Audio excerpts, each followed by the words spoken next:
Now the 2025/26 Champions League started off with 36 teams in one league table. And after months of watching Champions League football, seeing comebacks, meltdowns, robberies, chaos, absolute cinema, we have found our Champions League final. But on the way to this final that's being held in Budapest, so much has happened. We started off this competition in the league phase where Arsenal ultimately would end up top of the table. And during this league phase, there would be some big clashes that the whole world were tuned into. Whether it was Chelsea beating Barcelona at Stamford Bridge or even Arsenal beating Bayern, a team that would go toe to toe with PSG who would make the final. But once this league phase was done with all these fake matchups, we walked in to real knockout football. And before the proper round of 16 started, we had to go through the playoffs. And no, I'm not talking about NBA playoffs, it was Champions League playoffs. This was where teams that didn't finish high enough in the league phase still had an opportunity to make it to the knockout stages. And even from these matches, we already knew that this year's Champions League was something else. PSG would narrowly survive against Monaco, winning 5-4 in the tie. Galatasaray would knock out Juventus 7-5 on aggregate. Real Madrid would get through via beating Jose Mourinho's Benfica. Atalanta would topple over Dortmund 4-3. Newcastle would absolutely obliterate Karabag 9-3, with Atletico Madrid doing the same to Club Brugge. Bayer Leverkusen would beat Olympiacos 2-0, and a massive upset would occur, with Bodo Glimt winning 5-2 on aggregate against Inter. So before this round of 16 even started, we had already underwent absolute chaos. But in my opinion, the round of 16 is where this chaos would be multiplied. And that's because now there's no more warming up. These are officially the best in Europe and they're going toe to toe with each other. And first off the bat, we have to talk about the most exciting game of the night. Newcastle versus Barcelona. You know, the only free game that was available to watch for everyone. Amazon Prime was showing this. So I thought, you know what? This is going to be an absolute banger. Free game. I don't have to go on some dodgy site with 17 different pop-ups just to watch the football game or pay £64, you know, to see the game. I'm going to watch this for free. And it was unbearable. And this was one of them games where even though the scoreline was balanced, 1-1, the game was not balanced at all. Newcastle ran riot. They looked sharper, stronger, faster, and honestly dominated Barcelona in a lot of aspects. And even though Barcelona would have opportunities to capitalize early on, they would fail to do so. But it wasn't as if Newcastle didn't have chances too. It felt like they were just making this Barcelona squad seem uncomfortable. You know, the physicality of that Newcastle midfield was overwhelming for these Barcelona players at times. And just imagine if Anthony Elanga early on was more clinical in the chances that he got. Newcastle also didn't start the game with either of their striker options. No Woltemade and no Yohan Wissa. Just going to show that strikers really aren't the priority in this Newcastle system. They needed pacey wingers to get out this Barcelona defence and really put the pressure on them. Newcastle showed Barcelona what the Premier League is really like, because this is not a side that are competing for European football. Newcastle aren't having their best season yet. You know, they're going and putting the sword to Barcelona's necks and saying, you know what, we can take you down. And finally, after bundles of pressure late on in that second half, like the 86th minute, Harvey Barnes would get his goal. But in the lead up to this goal, Ronald Araujo would go down with an injury, but go down off the pitch. He would, you know, try and scoot his way onto the pitch so the start would be delayed. But ref, you know, he picked up on this. He said, what are you doing? Why are you scooting over onto the pitch? And because Araujo was still sat on the ground, Newcastle capitalized on the situation. You know, they get the ball down on that right hand side. The ball's put into the box. And guess where, you know, the goal comes from? It comes from the side where Araujo would have been defending, but it was left down to Rafinha. And Harvey Barnes, you know, he tries his best to miss this effort. It hits off his heel. Joan Garcia, you know, nearly saves it with his face, but it goes into the back of the net and it's 1-0 to Newcastle. And all seems like it's going well for Newcastle. You know, Lewis Hall has put in the man of the match performance, locking up the likes of Lamine Yamal despite him having success early on in the game. Newcastle fans were about to write this game in the history books and go to the next leg thinking they could do, the double on Barcelona. However, this game would keep on going, and Barcelona's newly substituted in Dani Olmo would get a chance to show some magic on the edge of the 18-yard box. He shifted the ball into the 18-yard box and actually got taken down by Malik Tau. A defender who's been having an outstanding season in the Premier League has made a mistake in the clutch moments for Newcastle, and Barcelona are given a penalty. And guess who takes it? Lamine Yamal, a guy that's been getting slandered all game, pocketed by the likes of Lewis Hall. He takes his chance, puts the ball in the back of the net, burying Aaron Ramsdale, and he celebrates shamelessly. That's what we like to see. This is real football, and it leads into a second leg that all eyes will be watching. Next up, we have to talk about a humiliation ritual that went down, featuring Atletico Madrid and Tottenham Hotspur. This was one of the worst Champions League performances that I have ever witnessed, and that is coming from a die-hard Arsenal fan. I remember getting duppied by every single team that we came across, during a period of time, whether it was a Barcelona, a Bayern, but never did I ever experience this sort of humiliation. And now that I think about it, we did, yeah.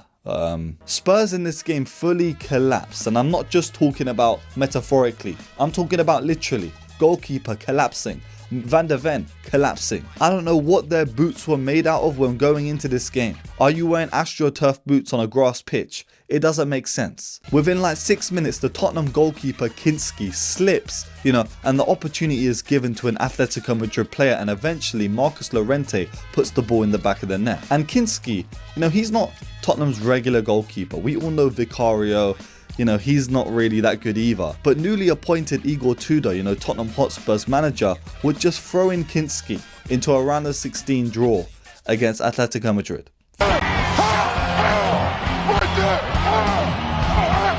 Thinking that this guy is going to be the saviour. And of course, it didn't go to plan.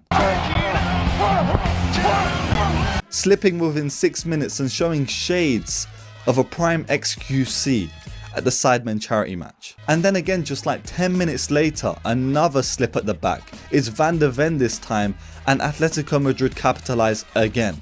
And just a minute after that Van der Ven mistake, even 45 seconds, Kinski, the Tottenham goalkeeper, makes another mistake. This guy was really pulling out man of the match, Lord Karius, comparisons. Eventually, it even gets worse.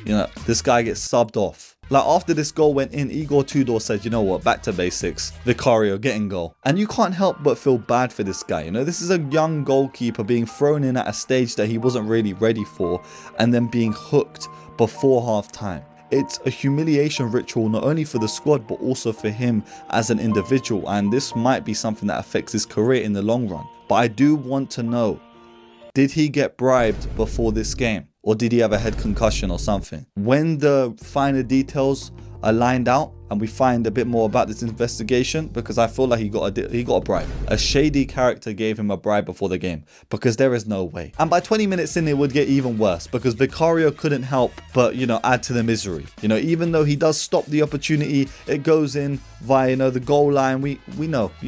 Lenormand gets his goal. It's 4-0 to Atletico. And Tottenham fans, they're screaming at their TVs. Look at these cowards. Spine.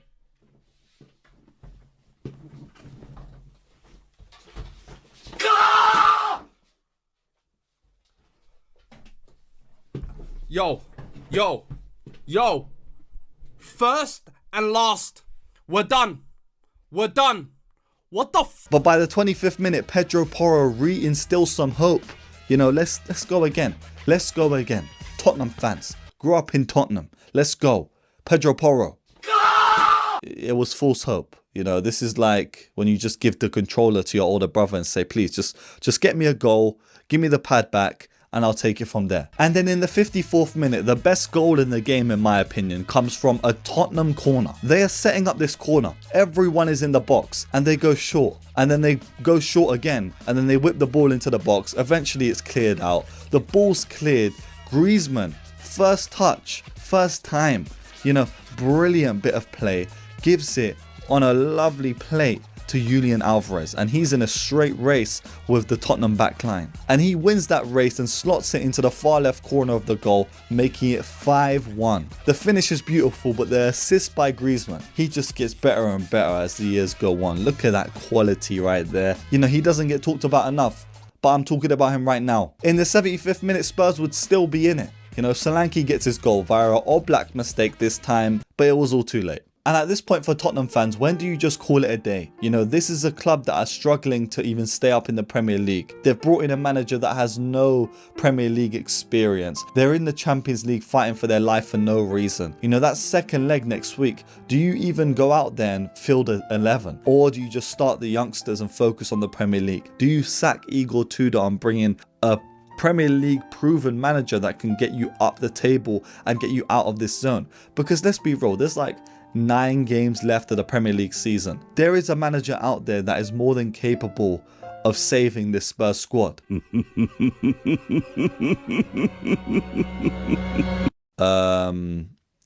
Who else is out there?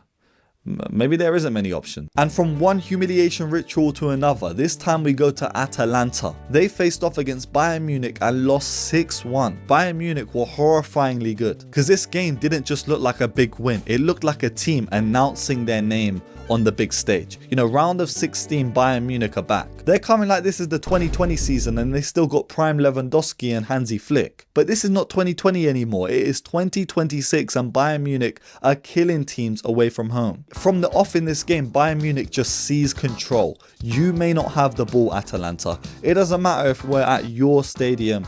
Give us the ball. The likes of Luis Diaz would have an opportunity, and eventually Serge Gnabry would set up Stanisic for the opener on the night. 10 minutes later, Upamecano gets the ball and he says, you know what, let me go for a little drive upfield. He brings the ball forward towards the 18-yard box but passes it off to Michael Olise, and Olise cuts in on that left foot and almost looks inevitable. We all knew what was about to happen, and it happened. He bends that ball into the back of the net and eventually it's 2-0. He's given me shades of Iron Robin, and Bayern Munich have finally found a right winger replacement that can, you know, kind of give shades of that inevitability off that right hand side. And Michael Olise is a player that I have talked about for many years now. You know, whether it's on the second channel predicting that he would have, you know, a big Champions League run, or even on this channel, my right wingers ranking video, where I ranked him at A star winger when he was still at Crystal Palace. Maybe I have infinite ball knowledge, you know, infinite domain.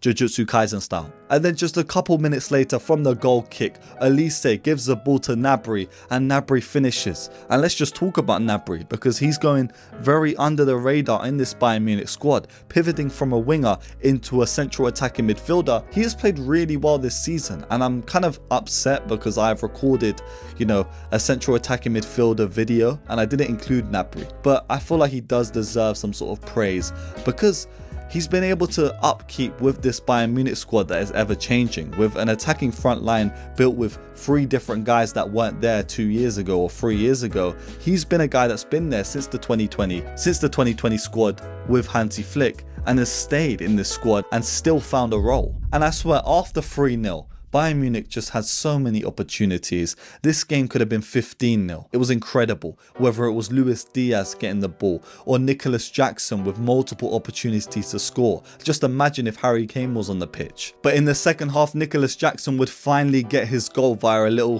flick on by Luis Diaz. And then in the 63rd minute, I think my favourite goal on the night, it's Alphonso Davies, who got brought on, I think it was like in the 45th minute, and he's driving up the pitch. You're seeing shades of a prime Alphonso Davies from a few years ago. He's looking at his best again. He drives, gives the ball to Michael Olise. All he needs is a body feint, cuts inside on his left foot and whips it left corner again. And by the 66th minute for Bayern, everyone was getting in on the action. You know, Musiala had come on and got his goal too.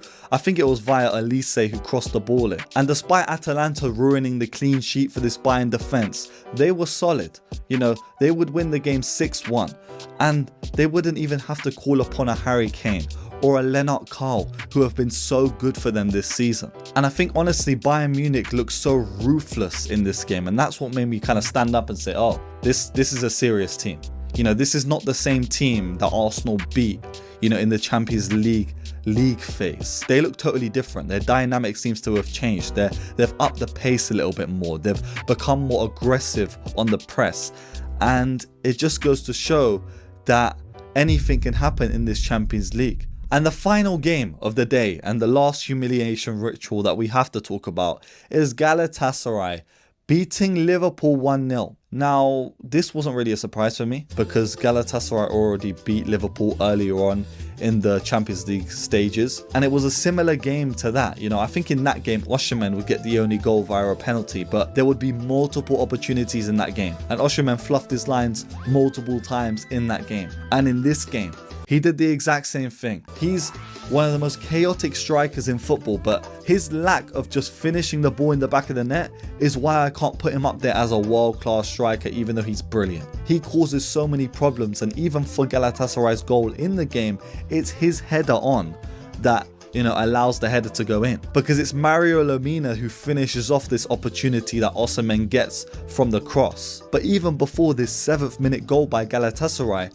Liverpool were given an opportunity on a plate to, steal the lead early, and I think it was fluffed by Wirtz. He had 2 opportunities in this game to really just either claw the lead back or get the first goal in the game, and he fluffed both of his lines. And from Galatasaray going 1-0 up early on, it would just be a tale of 2 halves, with Liverpool getting their fair share of opportunities. I remember Atletico going 1-on-1 and just again not clinical enough, not experienced enough at this level. You can't do it just yet. But also Galatasaray had multiple opportunities and even got a disallowed goal that shouldn't have been disallowed. Osimhen, the fraudulent allegations would have gone out the window if this goal had counted, but it didn't for some reason, because a player was offside in the build up to the goal, but he wasn't even involved in the play leading up to the goal. Galatasaray fans should be, rioting, but eventually karma would restore itself and Liverpool would get a goal, but it would be ruled out. But we also have to give a lot of credit to Galatasaray because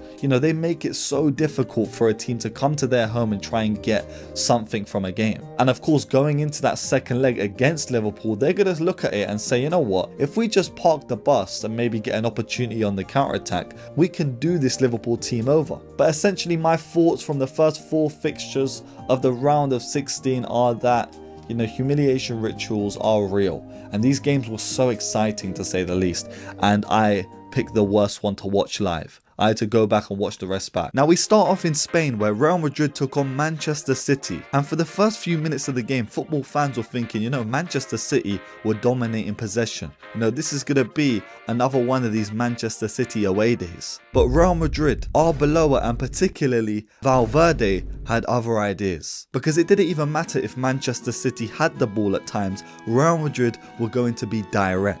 Forget all this build-up play. We're going straight to your goal and we are going to score. And on 20 minutes, Courtois would send the ball forward into a channel in which Fede Valverde was exploiting, running in behind Nico Riley. He would pace it past Nico O'Reilly and Donnarumma would try and come out and stop him, but he would get rounded. Valverde goes round the keeper in slow motion, finishes it, and it's now 1-0. The mood has completely switched, and this game seems to be Real Madrid's. I have never seen a player play so good yet still not look like he's actually controlling the football. Valverde is just a brute force, and honestly, this game that he had yesterday will go down as generational. Well, that's if Real Madrid follow it up in the second leg. And it wasn't just this goal, because he would follow it up with another one. After Vini Jr. had slipped him in, Valverde would bury the ball into the bottom corner, looking like a prime Uruguayan striker, but he is not a striker. Last season he was playing right back. And this is the point in the game where Manchester City just had no control over it. Real Madrid had just upped the ante. Valverde was doing a 10-man press with 1 man. He was going into battle on his horse into an army of hundreds by himself. But slowly but surely, the rest of the Real Madrid players said, we gotta go with this guy. Madrid were direct, aggressive and unbothered by Manchester City having small spells of possession, despite them actually having chances to do something. And then came a moment that everyone will remember looking back on this game. After a bit of build-up play in the 42nd minute, Brahim Diaz would float a ball into the path of an oncoming Valverde inside the 18-yard box, by the way. And standing in the way of Valverde was Marc Guehi, Gehi, you know, preparing to take out the ball, the man, and just get this ball as far away from the goal as possible. But again, Valverde would somehow wriggle himself out of this situation, flicking the ball over the head of Gehi and then finishing the ball into the back of the net. A ridiculous goal by Valverde, and that is a first half hat-trick against Manchester City in a round of 16. And then going into that second half, Manchester City just never really looked like they were going to do anything. It actually looked like Real Madrid were going to capitalise even more and get a fourth. With Vinny Jr. winning a penalty and ultimately missing it, no one even really cares that he missed because he had an amazing game. Valverde had already won the game in the first half, and Real Madrid fans were happy. There would be a moment late on in the game where a Real Madrid youngster at the back would make a little mistake, and Nico O'Reilly going to press him would lead to the ball exploding, you know, toward Courtois, and he would make a reflex save that honestly, you know, that goal single-handedly could have, you know, maybe sparked something. But Courtois just showing again why he's such a world-class goalkeeper and a generational goalkeeper, someone that should be looked at as one of the greats of all time. And of course Valverde was the face of this win, but Courtois was amazing, and Vinny Jr. for me, you know, in the Champions League sometimes is unstoppable. He was showing some of these Manchester City players that you can't control him on his day. You know, he will just push you off the ball, he will just go around you, it does not matter. But Manchester City and Pep Guardiola looked so fraudulent coming out of this game, even going into it with the team that they laid out on the table, you know, starting Semenyo in the number 10, not playing Nico O'Reilly in the midfield where he's been playing there for most of the season, randomly starting the likes of Doku and Savinho together. You know, these guys haven't been playing week in and week out. I know, you know, we've been watching Premier League football. This is not the Manchester City lineup week in and week out. But somehow he just threw this lineup together and said, you know what, have fun. I have no clue what Guardiola was thinking going into this game. And also, you know, the Haaland stuff. You know, we have to address Haaland because number one, he was ghostly in the game. He was locked up by the likes of Rudiger and Huijsen. But without being locked up, he wouldn't have been a threat. And it's not like me to criticize Haaland because we all know that he's a world-class striker. But sometimes in these Champions League fixtures that we've seen, please name one game that Haaland has had for Manchester City in the Champions League where he's actually contributed and did things by himself, showing that he is a lethal world-class striker. You know, I've never made these claims about Haaland, and another game has shown me why I have not. You know, he hasn't really done anything in this game, and he's one of them players that if you don't play to suit, you're not going to get anything out of this game. But Haaland, if he's got no service, he can't create the service for himself. And from one blockbuster to another, we have to talk about Bodo Glimt versus Sporting. Now, despite not many people watching this game live, Bodo Glimt continue to, you know, defy expectations in this competition, beating Sporting in dominant fashion. And this is a Sporting side that are currently second in the Portuguese league behind Porto. They're not struggling this season, yet Bodo Glimt played them off the park. Their breakthrough came in the 32nd minute after winning a penalty. Fett would put it home. And yes, I don't know if I'm the only one that thought this, but I thought this guy's name was actually Fent. This was a huge moment, but the momentum was already swaying towards Bodo throughout the entire game. You know, they were home on their 4G pitch, and when they're on their 4G pitch, these players are looking like they're playing, you know, power league. You're five-a-side. They've got the chemistry. They're no-look passing. But still, they're able to make use of it and play teams off the park. And right before halftime, Blomberg would have the ball in the back of the net,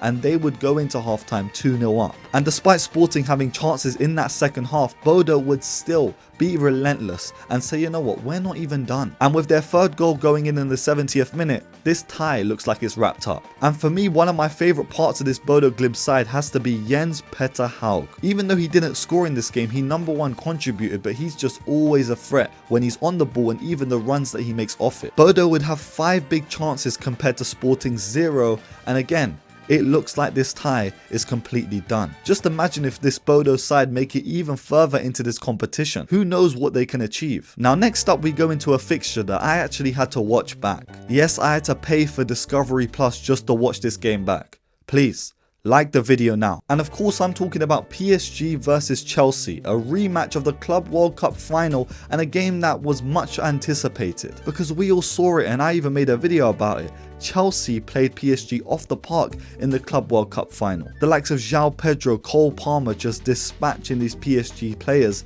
and leaving them in the dust. And maybe it's because these PSG players were burnt out from winning the Champions League and every competition last year. But still, 1% chance, 99% faith. And Chelsea, even in this Champions League campaign, had already turned over the likes of Barcelona. So going into a game against PSG, people were actually predicting that Chelsea were going to get a result.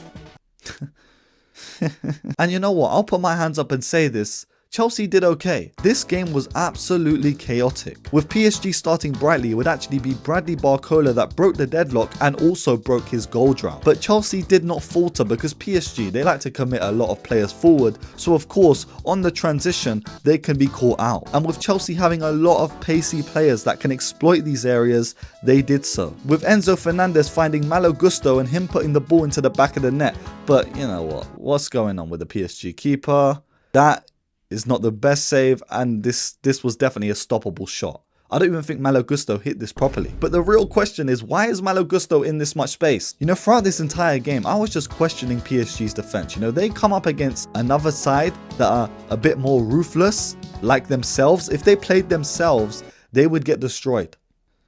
And yeah. But despite Chelsea making it 1-1, PSG and the Ballon d'Or winner Dembele would respond. With a taste of Chelsea's own medicine, PSG would hit them with a transition, and Dembele honestly would just show the Ballon d'Or wasn't a fluke. The Ballon d'Or wasn't a fluke. Look at this finish, going one way, going the other way, send him to the shops and put it into the bottom left corner. But still, even going into this halftime 2-1 up, you know, this tie just felt like something was brewing. And again, PSG would be caught out in them wide areas with Pedro Neto capitalizing on a little bit of a misplaced pass or just a misplaced control, and he's now driving at this PSG 18-yard box. He would then set up Enzo Fernandez, who would make it 2-2 in the game, and then you're thinking this is, an opportunity for Chelsea. Maybe everyone was right, Chelsea are going to win this. But then came a moment that just changed everything. And of course, the goalkeeper wants to be the main character again. How many games in the Champions League, or even this season as a whole, have goalkeepers just ruined the game entirely by themselves? And in the 74th minute, Chelsea's keeper Jorgensen would just give the ball away. A loose pass that would eventually be punished by Vitinha in nonchalant fashion, just dinking it over the keeper and just staring him in the eyes, and you're just on the floor. Why did you even do that for? And let's just discuss this goalkeeper situation, because Chelsea's main man is not Jorgensen. Who's Jorgensen? Is that a yogurt that you buy at Sainsbury's? We all know their goalkeeper, Sanchez, with the bald head and the beard, and he was actually the goalkeeper that started in the Club World Cup final where Chelsea won against PSG. And in my opinion, a lot of the reason why Chelsea was so good on the transition is because Sanchez was in goal and his distribution was incredible, rapid, and he's like a midfielder at times. But this guy, Jorgensen, get back into the Sainsbury's house, bro. You're a yogurt, natural, fat-free. And I think this moment that Jorgensen just gave the ball away turned the tie. It just shifted everything, and you felt it while watching the game. With the Chelsea players realizing they can't rely on their own goalkeeper, they just lost it. And to capitalize on this situation, in steps a man in shining armor, Khvicha Kvaratskhelia, a guy that's been, kind of out of form recently, or out of the squad for PSG, not really starting a bunch of games. He was finally called upon and said to Luis Enrique, you need to shush and start me more often. Because from there, it was individual brilliance by Khvicha Kvaratskhelia that just took over this game. In the 86th minute, he would make it 4-2 with a direct run from the left-hand side,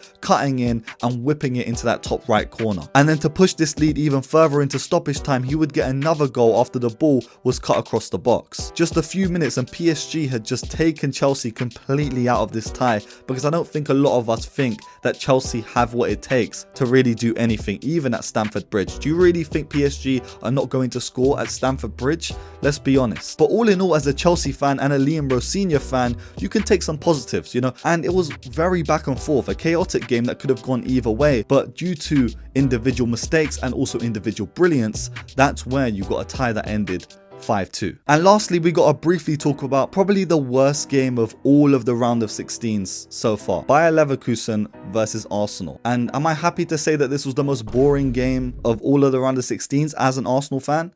No. With Arsenal having one or two promising moments early on in the game, they couldn't capitalize and put themselves 1-0 up. And it was like Arsenal didn't actually expect Leverkusen to have this much conviction in their play. Their main man up top, Kone, is like 19 years old and was just, bodying the likes of Gabriel at the back. And in all honesty, going into half-time, a lot of people would have said that Leverkusen looked like the better team. And instantly after half-time, literally from a kickoff, they kick the ball up, they eventually win a corner, and from the corner, Andrich scores. What a way for Arsenal to concede, conceding from a corner, even though that's probably their favourite method of scoring. And then from that moment, Arsenal tried to up the pace, up the tempo. The likes of Saka had to get pulled off the pitch. Madueke was inserted, a bit more pace on that right hand side, and eventually he wins a penalty. And despite this decision kind of looking fraudulent, when you really take a step back and you realise, you know what, contact was made, Madueke did make the most of it, but it is a penalty. And formerly a Bayer Leverkusen man, Kai Havertz, would step up,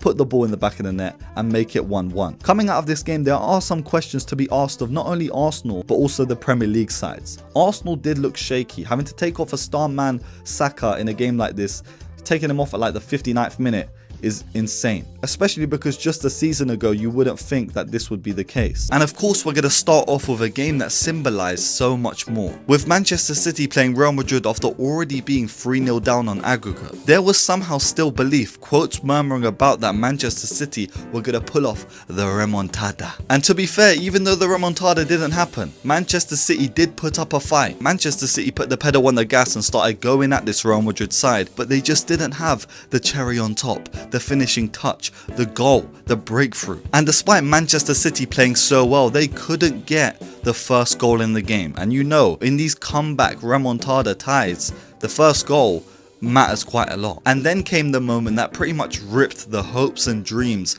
of every single Manchester City fan. Around the 20th minute, Vini Jr.'s attack would eventually lead to Bernardo Silva clearing the ball off the line using his arm. And I can't lie, when I was watching this, I didn't really think that this was a handball. But then they slowed it down, the VAR took control, and then we're seeing Bernardo Silva pull a cheeky one. And of course, in that kind of situation, it's a red card. Deads the entire game for Manchester City. Vini Jr. gets a penalty, sticks it away, and now there's nothing that Manchester City really can do, because after playing so badly in that first leg, there's no way that they can come back from 4 goals to 0. They weren't as clinical as needed, and eventually they would realise that this red card was actually a big problem. And even despite getting one back on the 41st minute via Haaland, it still wasn't enough. They just kept getting shut out by this Real Madrid defence, and Haaland looked like he didn't even have his shooting boots on once again. Despite scoring in the game, he would have other opportunities that usually you would think, okay, you're going to put this in the back of the net. And whilst this Manchester City side had already buried their hopes, Real Madrid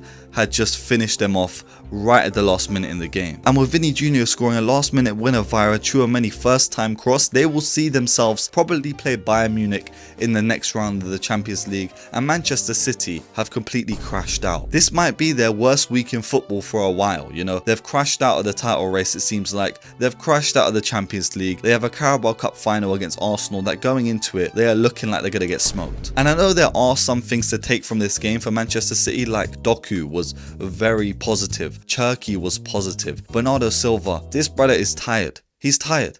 Even the red card just was silly. Kusanov was pretty good, but still, the elder statesman, Ruben Diaz, was not leading by example. He was slipping and sliding on the floor. I think all of the more mature players in this Manchester City side, they're not up to standard anymore. The old guard are actually fading out of this squad, leading to Pep Guardiola having to call upon these younger players, and now he can't rely upon, a Doku. He can't rely upon a Cherki. He can't even really rely upon Haaland in these big games. Whereas, you look at the prime Manchester City era, you had players that were guaranteed big performances in these big sort of games. But all of that's gone now. Pep Guardiola's probably rubbing his bald head and thinking about a holiday destination when he resigns from Manchester City at the end of the year. And who will replace him? Because we cannot replace him. We cannot replace him.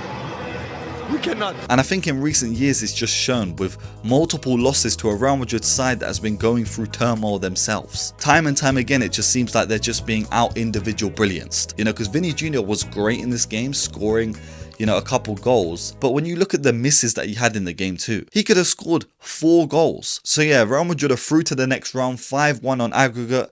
And let's talk about the next game. And this next game was something else, because nobody predicted what was about to happen. Now, last week we saw Bodo Glimt put the sword to the necks of Sporting CP and say, you know what, we're taking all your money. Empty your pockets right now. You're coming to our home. You know, our Power League looking stadium, 4G. You know, you don't wear metal studs on this one. You're not allowed. It's against the rules. You're coming to our home ground and we're going to pump you 3-0. And that's exactly what happened. These Bodo Glimt players put on an absolute show. You know, they were dizzying, they were dazzling, and they absolutely spanked a Portuguese side that are currently second in their division. And going into this second leg, people were already thinking about the Bodo Glimt story. Football YouTube essay writers were probably salivating at the mouth, you know, writing up a script about Bodo Glimt being the most underrated side in the world. And then they went to Sporting Lisbon, the home of the green and white stripes, and a team that used to harbour the talents of Cristiano Ronaldo. This is football legacy. You really thought that this yellow banana looking kit team were going to come to Lisbon and do the dirty work? Hell no. Well, I didn't expect this either, but I'm just trying to do this for dramatic effect. Good joke. But I don't like jokes. I like the video, by the way. For Bodo Glimt fans, it did not go to plan, because on the 34th minute, Inacio would get the first goal back for Sporting. It was relentless pressure, aggressive play from these Sporting attackers. Like a swarm of killer bees, they were just suffocating their prey. Sporting would then get a favourable penalty decision, and Luis Suarez would put the ball in the back of the net, and he's just tied it up on aggregate. And this Luis Suarez might actually be a late bloomer, because throughout this game he was dangerous, with not only him but also Trincao having multiple opportunities throughout the 90 minutes and the entire 120 minutes. Then Max Araujo's goal in the 91st minute would seal, you know, the comeback. They had just done it. Limbs everywhere. And this goal had me mouth open, you know, hands on head, thinking, what is going on? And then it got even better for Sporting fans, because in the 120th minute, on a bit of transitional play, Nel would get the ball passed to him on the right side, and he would just blast it at the near post of the goal, roof for the net. He's just sealed it. 5-0. Sporting had defied all odds and beat Bodo Glimt, who shouldn't have even been in this position. Let's just talk about that. It's been a tough couple of games. You know, the sides that they have beat, you should be ashamed. But also applaud this side of Yellow Bananas for getting this far in the competition. But also applaud this Sporting side. That was honestly a massacre. It could have been 8-0. Some of the opportunities that this Sporting side had, it was immense. They were fluid in attack. They looked potent. And honestly, going into that game against Arsenal that they would eventually play, they're going to have to be on their tip-top behaviour. But let's be real now, I don't think Arsenal are going to fail to beat Sporting. Next, we headed over to Stamford Bridge for the sequel of Chelsea's Chainsaw Massacre. They were going into a second leg being 5-2 down. Within 6 minutes, the PSG goalkeeper Safinov pumps the ball forward and it goes towards Kavica Kvaratskhelia, but he's getting marked by Sarr. Now you're thinking Sarr's a big guy, you know, he's going to hold off Kavica, get the ball away, and what's going on? Kavica has just bypassed Sarr, you know, he's phased through him like security at a football game. He's able to wriggle round him, hold him off, get in front of him, and finish the ball in the back of the net, making it 1-0 within 6 minutes. It's possibly the worst way that Chelsea would have even imagined to start the game, and they've done it. And then it just gets even more humiliating for Chelsea, because best midfielder in the world, Moises Caicedo, you know, he's trying to play a ball, it gets intercepted, and now PSG is suddenly on a transitional counter-attack. The ball is brought forward and eventually given to Hakimi, who plays a first-time ball into the path of Bradley Barcola. And Barcola executes one of the finest goals that I've seen this season. With his touch leading to the ball being on a bounce, he half volleys it into the top corner. It's honestly an outrageous goal, you know, the technique to put it into that top bins whilst the ball is still falling and bouncing. You know, it's out of this world. But if you're watching this game, you would hear the commentary and think, bro, did he just score a tap-in and was it offside? Because it was completely biased. It was disgusting to even hear the lack of hype behind a goal like this. Even the Kavica one, you would at least expect something. Allah, destroy him! And now within 15 minutes, Chelsea are 2-0 down. You know, it can't get worse, can it? Oh yes, it can. It can get worse. Let's go, let's go, let's go. Because PSG would score again and it would get ruled out. But in my head, it went in. And it's not like Chelsea had completely zero chances in this game, because there were multiple times where they had a couple shots on goal, but PSG's keeper, Safinov, he decided to step up. He's been subject to a lot of abuse online, you know, saying that he's not worthy of being the PSG main man. But no, today he proved people wrong. Safinov, you must get some praise. I praise you. I praise you. I praise you. I have never seen a goalkeeper with a ponytail pull off stops like this, bro. This is crazy. In the second half, Chelsea would try and fight back, but they had already got jumped. You know, they're in the middle of the huddle on the floor. You know, you ain't getting up from that. You know, just stay on the floor. Like, you know, possums. Possums play dead so that the predator will eventually just get bored and leave them. That's what Chelsea should have done. Because on the 60th minute, it would just get even worse. You know, ball goes down that left-hand side. Eventually, it gets passed across the box. And Seni Mayulu, left foot, whips it top right corner.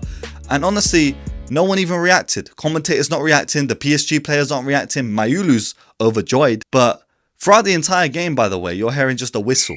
So you don't even know, is it the ref whistling?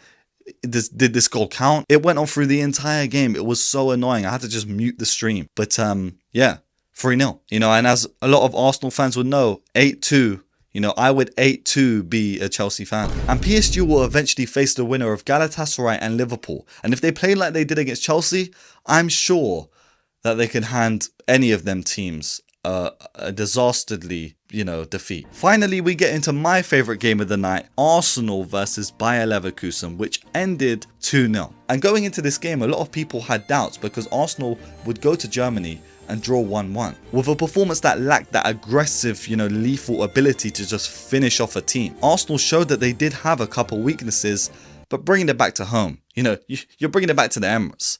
This is a fortress, to say the least, hosting the brilliant abilities of these Arsenal players. And for once this season, I was enjoying it. Bro, I was watching this game with a smile on my face at times, thinking, what? Is this Arsenal? Oh my days, we were playing great football. Throughout the game, it just seemed like this whole team was involved in attacking this Bayer Leverkusen backline. They were putting on the pressure, leading the horses into battle and saying, yeah, we're coming for you. And honestly, they would have scored a lot sooner if it wasn't for the brilliance of Jans Blaswich. If you need a goalkeeper, check out Leverkusen's keeper Blaswich. Yeah, he was stopping shots like a man possessed, and of course Arsenal have a man possessed as well, David Raya, who also pulled off some big saves in this game too. But eventually it would happen. Arsenal would break the deadlock. On the 35th minute, after a bit of back and forth, you know, you give me the ball, I'll give you the ball would eventually land with Eze. And with the ball bouncing in front of him, he would volley it into the top left corner of the goal. And honestly, you blink and you wouldn't see it. This ball was hit at 1 billion miles per hour. And that's a fact. I actually calculated it when the ball went into the back of the net. So make sure you leave a like, because that's you don't get them calculations everywhere. You don't get them everywhere. 100 miles per hour shot. And then I'm looking at the stream with the volume down thinking, wait, did it get called offside? Why is he not celebrating? And why is he grabbing the middle of his shirt? And then I realized he's trying to act nonchalant. Yeah?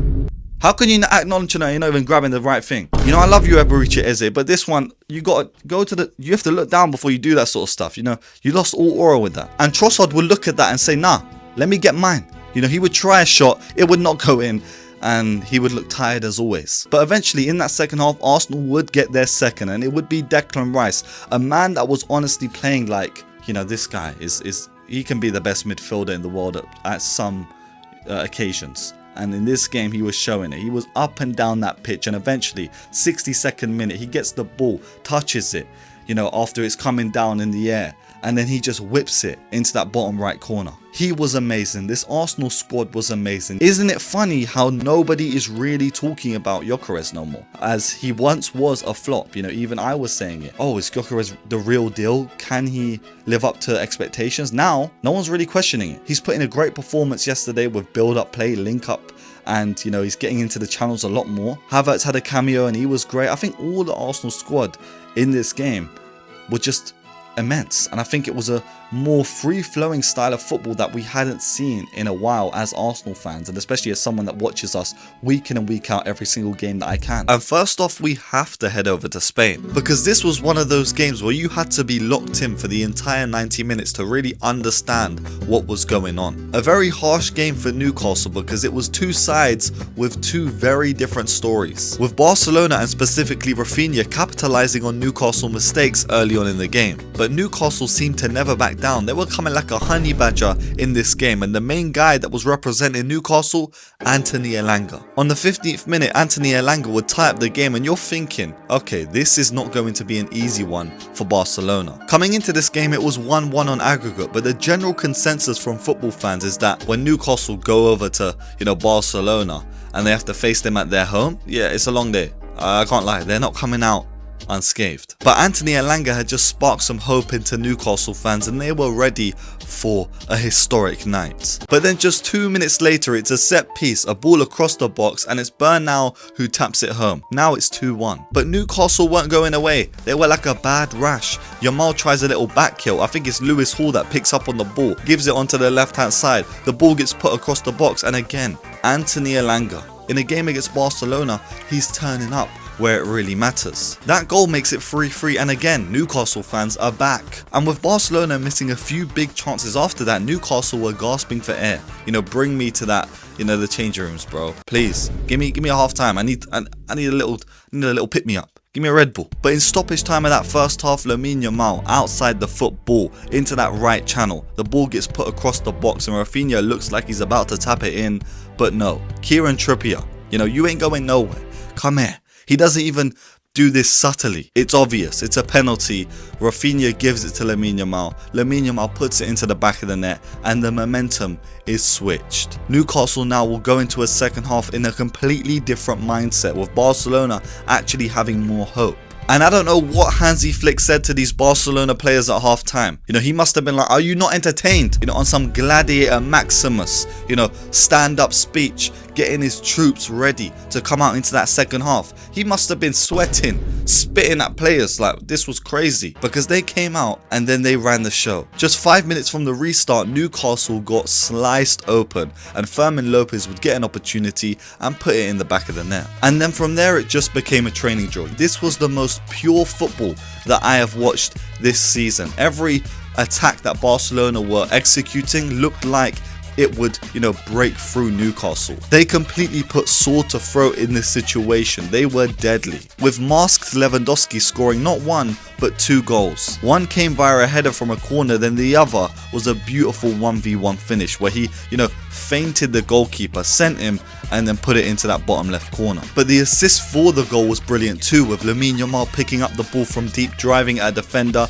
playing a ball through, and then Lewandowski, with time and space, he composes himself.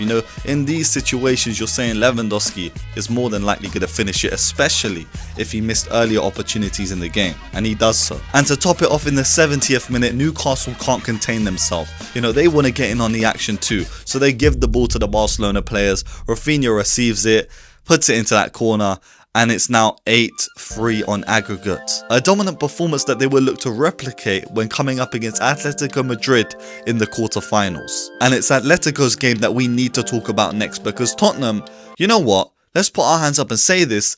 They did okay. They strolled into this game 5-2 down. At this point, what is the point? Just go home. But with previous iterations of Tottenham squads having this comeback gene within them, anything is actually possible. And despite Tottenham getting let off early, I think Atletico had a goal ruled out. They would get the first goal in the game via Kolo Muani. And then after that, these Tottenham players just puffed out their chests a bit and just started playing football. The likes of Archie Gray having moments, Xavi Simons having moments, Vicario pulling off some saves. Tottenham would get a big opportunity on that 34th minute, and if they had capitalized on it and scored, then there would have been a bunch more faith in this game for them to actually make a comeback. Because going into halftime with a 1-0 lead wouldn't be enough against this Atletico Madrid side. All it would take would be one mistake from Xavi Simons before an Atletico counter-attack. And with the ball eventually being played to Lookman on that left-hand side, he would look up and say, oh, Julian Alvarez is in the middle, let me pass across to him. Alvarez, back to goal, turns, swivels, shoots,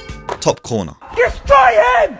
Yeah, this guy is ridiculously good. You just watch his game solely, and you just see the level above that he is to everyone on the pitch. That goal would make it 6-3 on aggregate, but Tottenham, it's not over yet.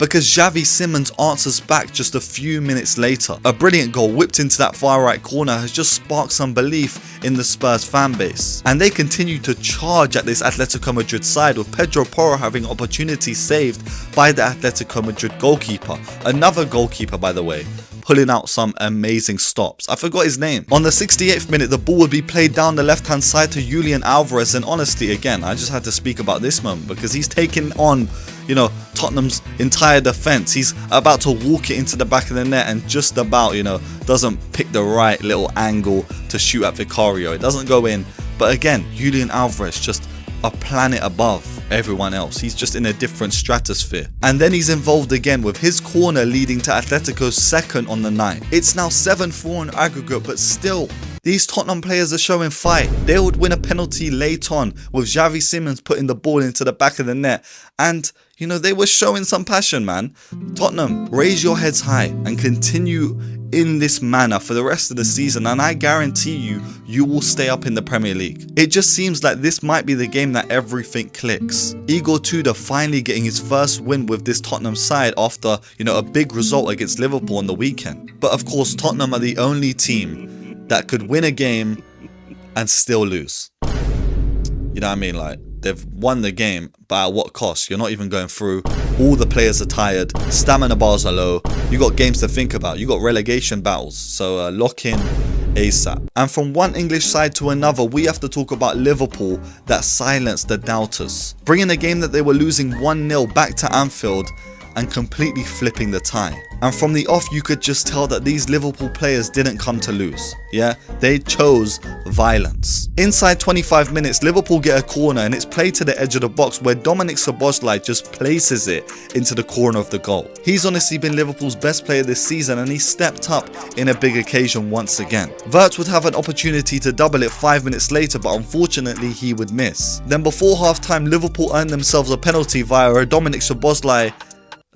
Salah didn't score it anyway, so karma is real, I guess. But this missed opportunity wouldn't matter anyway, because in the 50th minute, Liverpool, just a bit of smooth transition, balls forward, ball across the box, and eventually Ekitike at that back post sticks it away. It was some football that we hadn't seen from Liverpool this season. They actually looked like they could play football finally. And then just 2 minutes later, this Liverpool squad are just coming at this Galatasaray backline like a pack of wolves. Gravenberch starting it, Wirtz flicking it to Mo Salah. Mo Salah with a volleyed opportunity. The goalkeeper would parry it, and Gravenberch tidies it up, slips it into the back of the net, and now 3-0. Liverpool would then get another one via a dodgy cross from Frimpong, but it would get ruled out. But the best moment on the night had to be Mo Salah's goal, because in the 61st minute, Wirtz would give the ball to Salah, Salah would give it to Wirtz, Wirtz would do a little back heel into the path of Salah, and Salah, vintage Salah, would whip the ball top left corner. A finish that we have seen many times, but he has missed many times this season.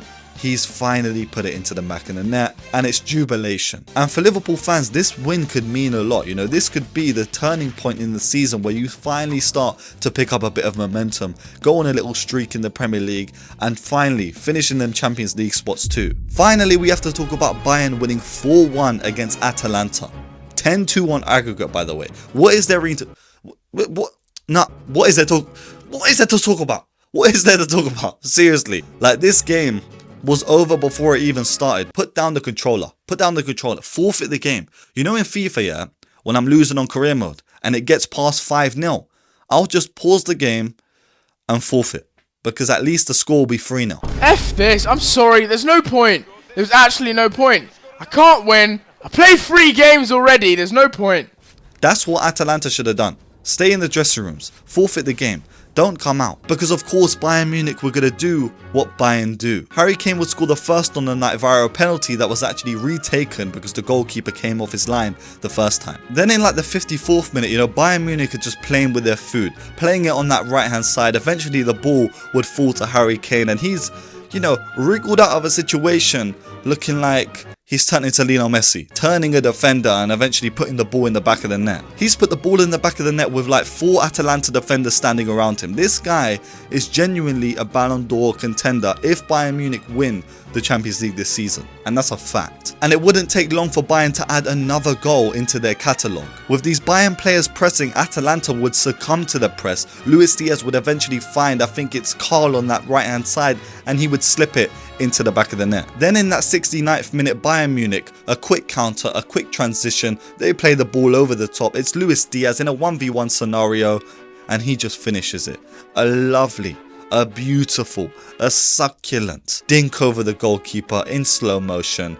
It's 4-0. Winning 10-2 on aggregate, we just have to look at some of these round of 16 fixtures and say, what is going on? And then after these round of 16 ties, we walked in to the quarterfinals. This is where things started to get even more personal, with every team now confident that they can topple over another side. This was officially the heavyweight section of the tournament. Especially because this time last year, there were some big games like Real Madrid versus Arsenal, where Declan Rice scored 2 free kicks, or Dortmund going toe-to-toe with Barcelona. I think it was Serge Guirassy scoring a hat-trick. And of course, one of yesterday's games was way more exciting than the other. So we're going to start off with the most exciting game of the night, Arsenal versus Sporting CP. Come on now, dog.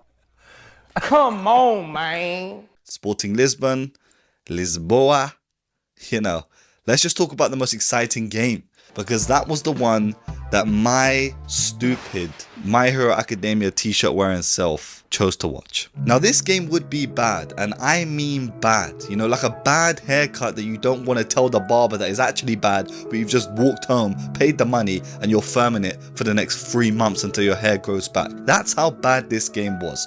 Arsenal came into this Champions League fixture after losing and getting fired out the FA Cup via Southampton. Arsenal were going to Portugal as the visitors and coming up against a Sporting side that hadn't lost at home for like 17 games. And from the start of this match, Arsenal haters, you know, they probably had their tongues out. They're probably like watching this game, because like within 8 minutes, Sporting could have already had a goal. It seemed like there was going to be a bit of back and forth, but Sporting had possession of the ball, and Diamande, the centre back of Sporting, you know, played like an outside the boot Trivela pass that broke the lines of the Arsenal, you know, team, and played in Araujo on that left hand side. He's threaded through beautifully, and Arsenal fans, they're thinking, what the hell has just happened? This is just split the lines of the defense. It's Araujo one-on-one with David Raya. You know, I think he hits it and it hits the crossbar, and we have just saved our skin. You know, we're lucky, because if Araujo had just been a bit more clinical, or if this chance had fallen to someone else on that team, it could have been in the back of the net and Arsenal could have gone 1-0 down early. And that would be the last thing that they would have wanted to do against this Sporting side that seems so defensively, you know, organized against us. And this Sporting threat would just continue for like the first 20 minutes of the game. But Arsenal would have some opportunities here and there, and at one point in the game they actually had the ball in the back of the net, but it would be called for offside. But Arsenal again in this game just didn't seem threatening. They didn't seem like they actually wanted to win, and a lot of their chances throughout the first half came from either set piece free kicks or a corner. And of course, for an Arsenal fan, I've gotten used to it, but it still is painful to endure, you know, 90 minutes of Arsenal players playing for free kicks and corners, because that's probably, you know, the chance that would most likely convert. And of course, where Arsenal would have their moments, Sporting would have even more. Multiple opportunities at this Arsenal goal to, you know, put themselves 1-0 up. But essentially, Arsenal's man of the night was David Raya, and it seems like a common theme throughout these quarterfinals, you know, these two ones that were played on Tuesday, where the goalkeepers took the headlines. Because in this game specifically, David Raya was saving Arsenal left, right and centre, and he needs to be heaped with praise. He needs to be given his flowers, because honestly, not just this game, it's been multiple occasions this season where, you know, you've looked at David Raya and said, okay, he's kept Arsenal in this. It's not just their backline that's good, it's the man between the sticks, David Raya. And just imagine, you know, a lot of Arsenal fans are saying after this result, imagine if we just played David Raya in the FA Cup. Imagine if we just played David Raya in the Carabao Cup final. Would the results have been different? Could we be 2 for 2? Well, not 2 for 2, but could we have won the Carabao Cup and also be still in the FA Cup? Maybe, but you know, what is in the past is in the past, and we must move forward as a collective. And as the game grew on, Arsenal had eventually brought on the likes of Havertz and Martinelli to change things up a bit, and change things up a bit they did, because It was like in the 93rd minute of the game where Arsenal would break the deadlock. Yes, in stoppage time, it would be Gabriel Martinelli who found a ball to Kai Havertz, and Kai Havertz with an incredible finish, under immense pressure, just because of the moment, the last kick of the game pretty much. He's just coolly, composedly? Yeah, that's not even a word. Yeah, just bun the whole segment. Havertz sticks it into the back of the net. Arsenal win the game 1-0. And as an Arsenal fan, I watched the game. I was happy about that Havertz goal. I was. But the overall performance just absolute, poor. But who the hell cares? Because Arsenal get the win. And now they take Sporting home. Come over to North London. I'll see you at the Tollington Tavern. Well, I don't drink, but anyone that does, they know about the Tollington Tavern next to Arsenal Stadium, the Emirates. But yeah, Arsenal are going to be hosting Sporting next week. And of course, let's just be real. This looked like a tight game. They were at Sporting's home. They won in the last second. It looked close. But I think that Sporting will go to the Emirates and get just destroyed. Maybe 4-0 by Arsenal. I don't really see them having any chance or any hope of controlling Arsenal at home. Especially, people might be coming back from injury. Also, I didn't even mention the likes of Ødegaard that played in this game. Just bad. Max Dowman also came on, but he was just out-muscled a lot of the time. A lot of his moves were just stopped in his tracks because he is a 15-year or 16-year-old playing in a Champions League quarterfinal. But of course, now that we've covered the big game, we have to talk about the one that was, less entertaining. The game that was so bad that I actually had to rewatch 90 minutes of to make up for the misery of watching the Arsenal game. Let's talk about Real Madrid versus Bayern, because this was the game of the night. This is the one that everyone has been talking about. People probably clicked off the video because I started talking about Arsenal first in this video. But if you clicked off the video, just know something bad is going to happen to you. I'm just going to put a spell on you right now. Yep. Diarrhea tomorrow morning. Now, this was two gigantic sides going up against each other. Two sides that have history. The likes of Ronaldo, Cristiano has duppied this Bayern Munich side multiple times throughout his illustrious career. But now, we're in a different era. Vinny Jr. resides on that left-hand side and actually has put the sword to these Bayern, players before. But in this game, that was not the case because Vincent Kompany led out his soldiers whilst wearing a trench coat and a cap, walking them down into the pitch and saying, yes, the German regime is here. Because Kompany had brought company. His Bayern Munich players were ready to take on a Real Madrid side that had been looked at as the Galacticos. This was the heavyweight title match on the day. Coming like Chisora versus Deontay Wilder the other day, which was, if you guys watch boxing, this fight, it was entertaining. But this looked like two uncles, after having a couple drinks. They hated each other their entire life and they start boxing and neither of them know how to fight and they're just slobbering about. Yeah, that's what this looked like. But both of these people would probably kill me with one punch. So now Bayern walked into this game with their front three looking like one of the best trios in football right now. The likes of Elise, Luis Diaz and Harry Kane. And it would be one of them who would be involved in the first chance that they did get in the game when Kimmich, put the ball into the box. Harry Kane headed it down and Upamecano, secret agent Upamecano is back. Yeah, you came up against Real Madrid and I know they're talking to you about making a move for you in the summer. So you needed to decrease your value. You got a little shady deal. Yeah, take a little 50,000 euros and miss that opportunity because there is no way. There is no way. But okay, still the start of the game, maybe you're warming your legs up. Bayern Munich were all over this Real Madrid side. Bayern came to the Bernabeu and they just had the entirety of the possession. They were keeping it, popping it about and just playing with their food. But Real Madrid, when they had their opportunities, they would try and counter, fast break on that counter attack with the likes of a Vinny Jr., Mbappe, Trent Alexander-Arnold would feed them. And that was the game plan. Arbeloa now has actually, got probably a worse record than Xabi Alonso, by the way. Let's just talk about that elephant in the room. Is he an improvement? Not really. But eventually, after Bayern had so much of the possession, they were going to get the goal. And it came with a little bit of transition, with I think all of the Bayern front three getting involved in this move that eventually led to Luis Diaz finishing it off, getting in behind the likes of Trent Alexander-Arnold that didn't, he couldn't keep up with the run. But you can't really blame Trent in this specific situation, because the whole move just happened in a flash. And Luis Diaz has scored another goal for Bayern in a season that he's just been shining, and he has been a shining light in the Bayern side, but has also, realised or made Liverpool fans realise what they've missed. And then Bayern go into half-time 1-0 up, and you're thinking, okay, Real Madrid, they're going to lock in now. The likes of Mbappe, Vinny Jr., they're not just going to let this slide. And then second goal happens. Bayern Munich pretty much elbowing Real Madrid whilst they were still trying to get up, because Elise, driving on that right hand side, slips the ball across the box, just outside the 18-yard box, and Harry Kane is at the top of the D. No one's even pressuring this guy, one of the deadliest strikers of the ball in football right now, and one of the best strikers in football, probably the best striker in football, and he just whips it bottom right corner. And of course, there are people saying, oh, the keeper should have done better.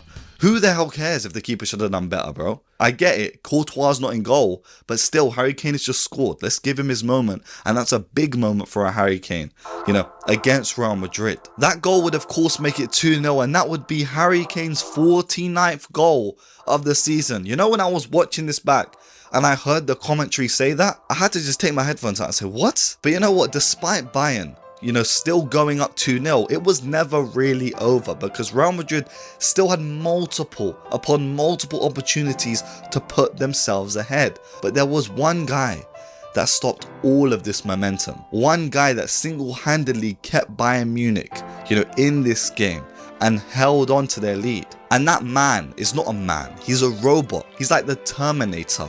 It's Manuel Neuer. Activating his superpower before the game, he was deflecting anything that came within his range. And it would be immovable objects meeting the unstoppable force, because Mbappe was trying to get behind this Neuer. He would have had like 4 goals in this game if it wasn't for the Terminator who activated the shield protection. And Real Madrid fans can't even complain. I think Mbappe was good in the game. He was just coming up against AI, a robot. One of them goalkeepers that just moved by themselves, and he would actually still score. Real Madrid would get one back via a beautiful bit of play by Trent Alexander-Arnold. I think he plays it, he starts to move, then eventually he's whipped a ball from the right hand side, back post, coming like Kevin De Bruyne. He's put the ball across the box.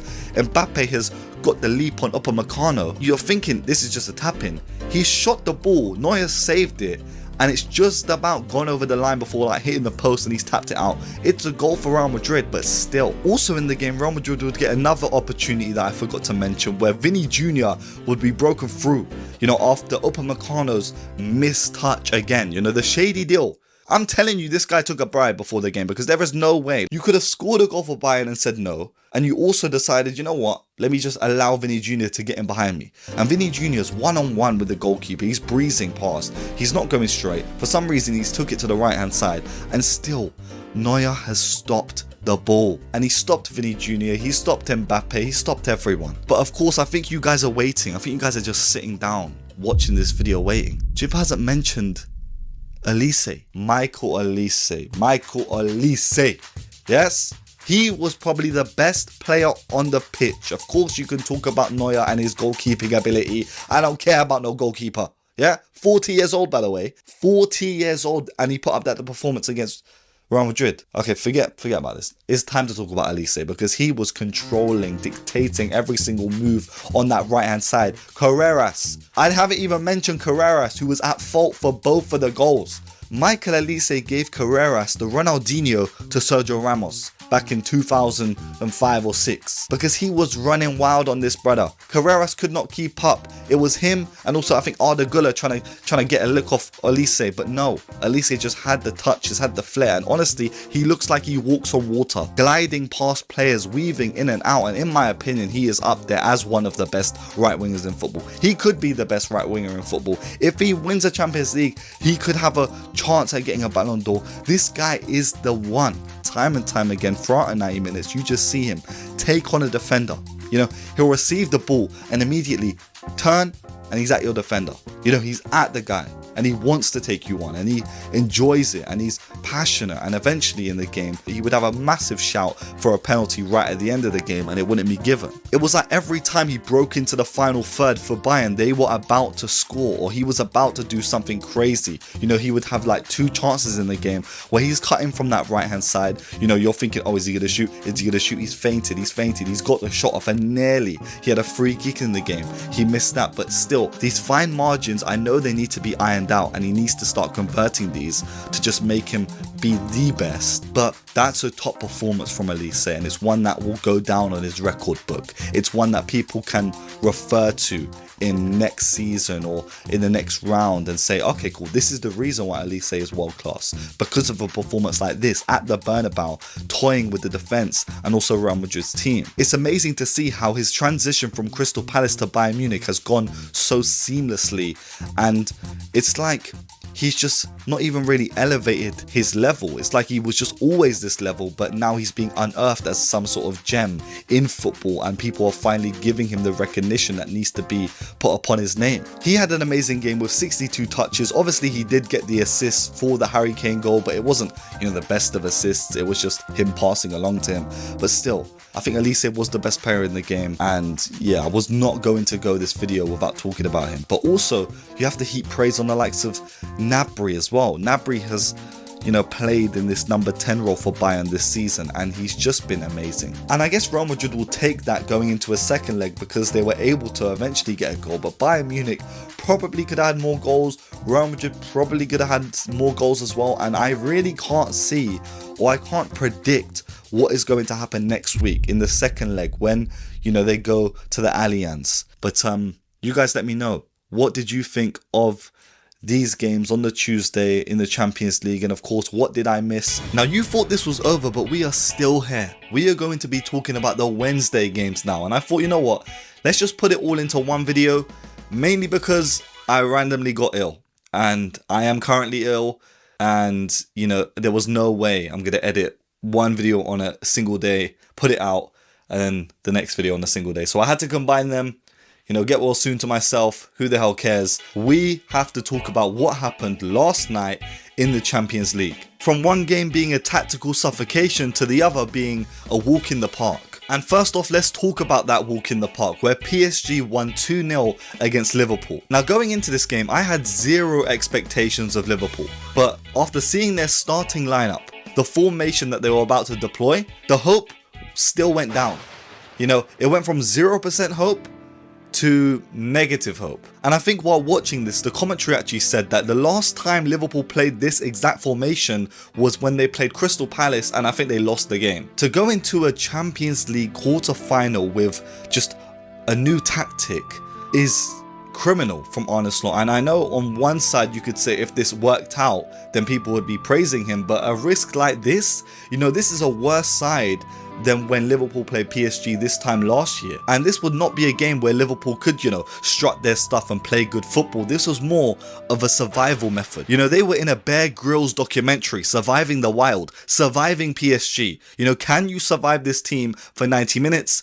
No, they cannot. And it would only take this PSG side 11 minutes to get on the score sheet, with Desiree Doué actually scoring quite a lucky goal, but still, even to get into this position, you know, I think it's Kavicha that takes the fullback down the left-hand side. Desiree Doué does a little, you know, turn inside, gets the shot off and says, oh, okay, it hits Gravenberch and dips in to the goal. Mamardashvili has no idea how to get to this ball, and it's 1-0 PSG, even though it's not really a great goal. But after that, the game would just settle into a pattern where PSG were comfortable in every single situation. There would be maybe one chance for Liverpool via a corner where, you know, Virgil van Dijk's having an argument with Gravenberch, who's taking the corner, and maybe they would have got a goal from it if Safonov didn't come out of his goal. But still, other than that, it was PSG. Relentless pressure from, you know, the fullbacks, from the front three, and this is the most dangerous team to come up against, especially on the attacking front. This PSG side can do anything. They are probably the most fun team to watch when it comes to their attack and just progression of the play. Kavicha Kvaratskhelia would have a chance, Doué would have multiple opportunities, Dembele would get his turn, and the maddest thing about this first half is that Liverpool would only go into the halftime break 1-0 down,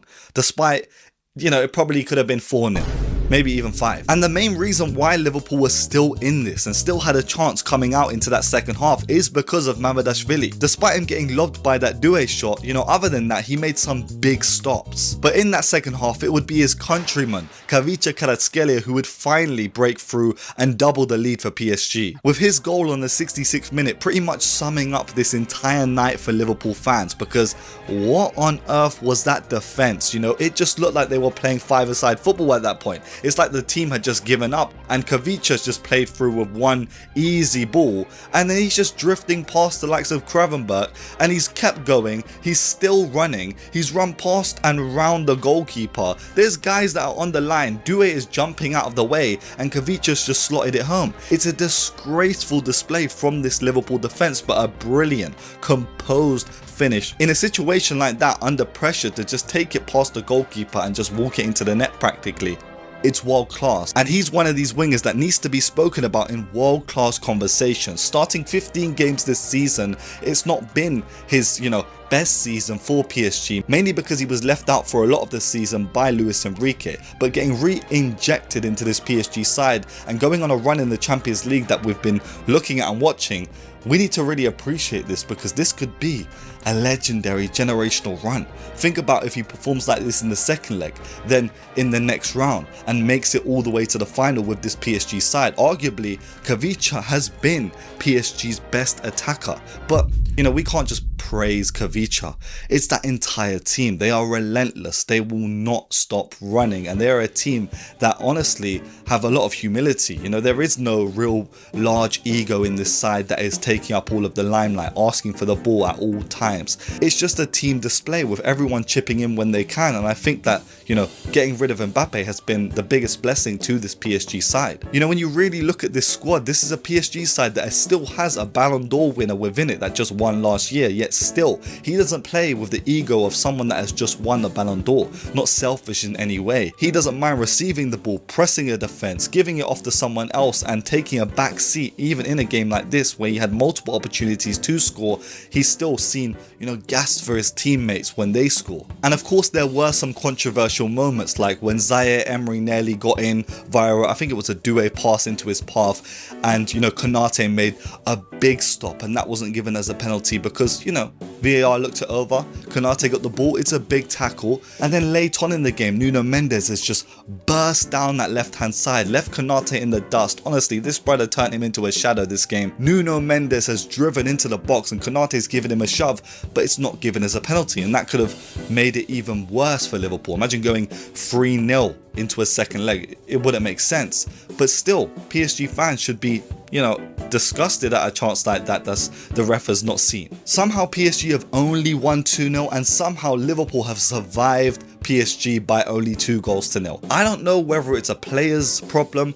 In my opinion, it could be, and it is the manager, because these players can't go from winning, you know, the league last season, looking strong in all categories, to being absolutely useless in all aspects. There's no way that that's real. That can't happen. So the manager has to take a lot of the blame, especially for taking such a risk in a game like this.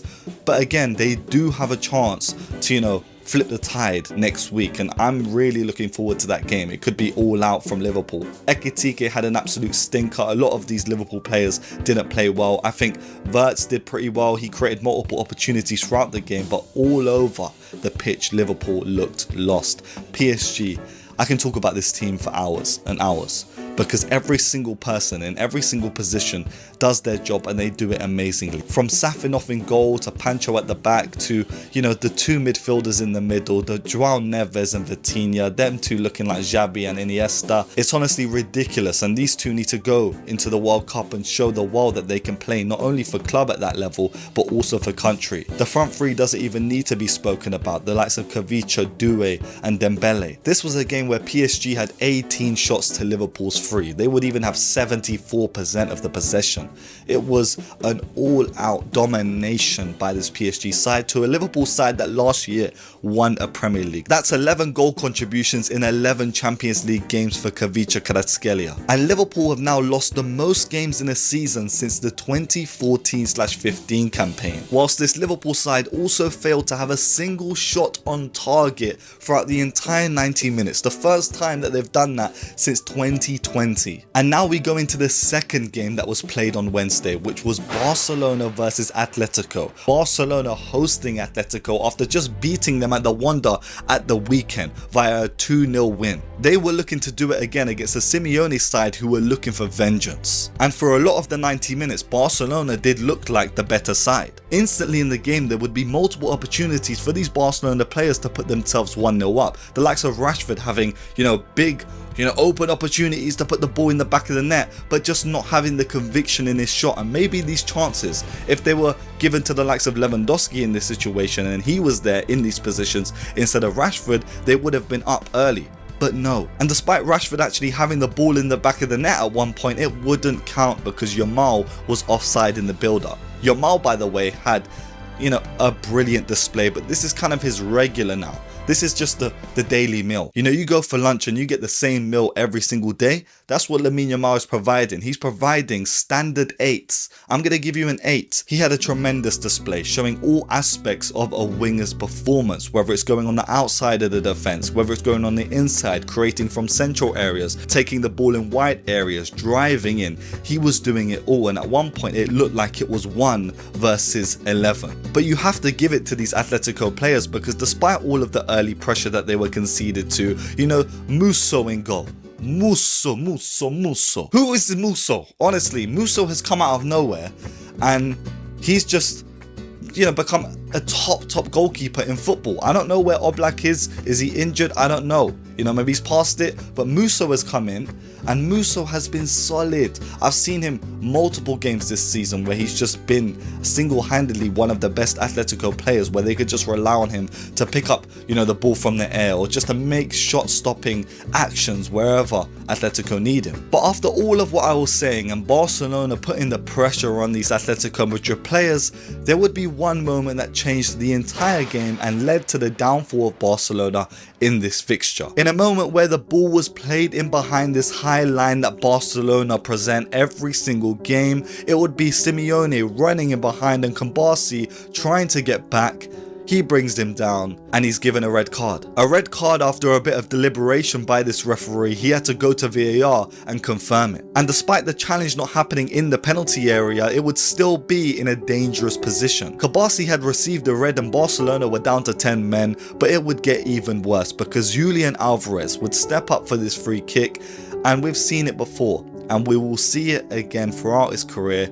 He stepped up and in slow motion, I just knew. He just whipped it top right corner. And this guy has just put Atletico Madrid 1-0 up in a game that they needed him so much. One chance, one goal. He's just been clinical. That's 12 goal contributions in 11 Champions League games that Julian Alvarez has played this season. Jean Garcia would have no chance at stopping this free kick, and there's his World Cup place gone. You just got buried by Julian Alvarez. I guess you're not starting at the World Cup. And that's not my decision.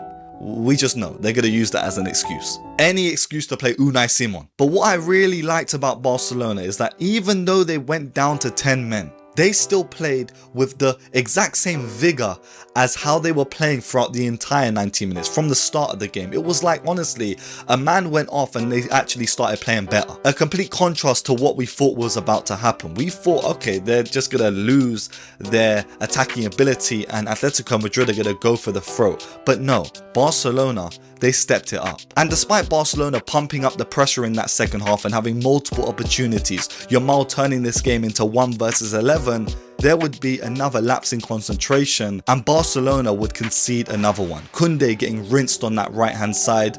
I'm sorry guys. Ball goes into the box and it's Sorloth, who's come on as a substitute by the way after Lookman and Koke came off.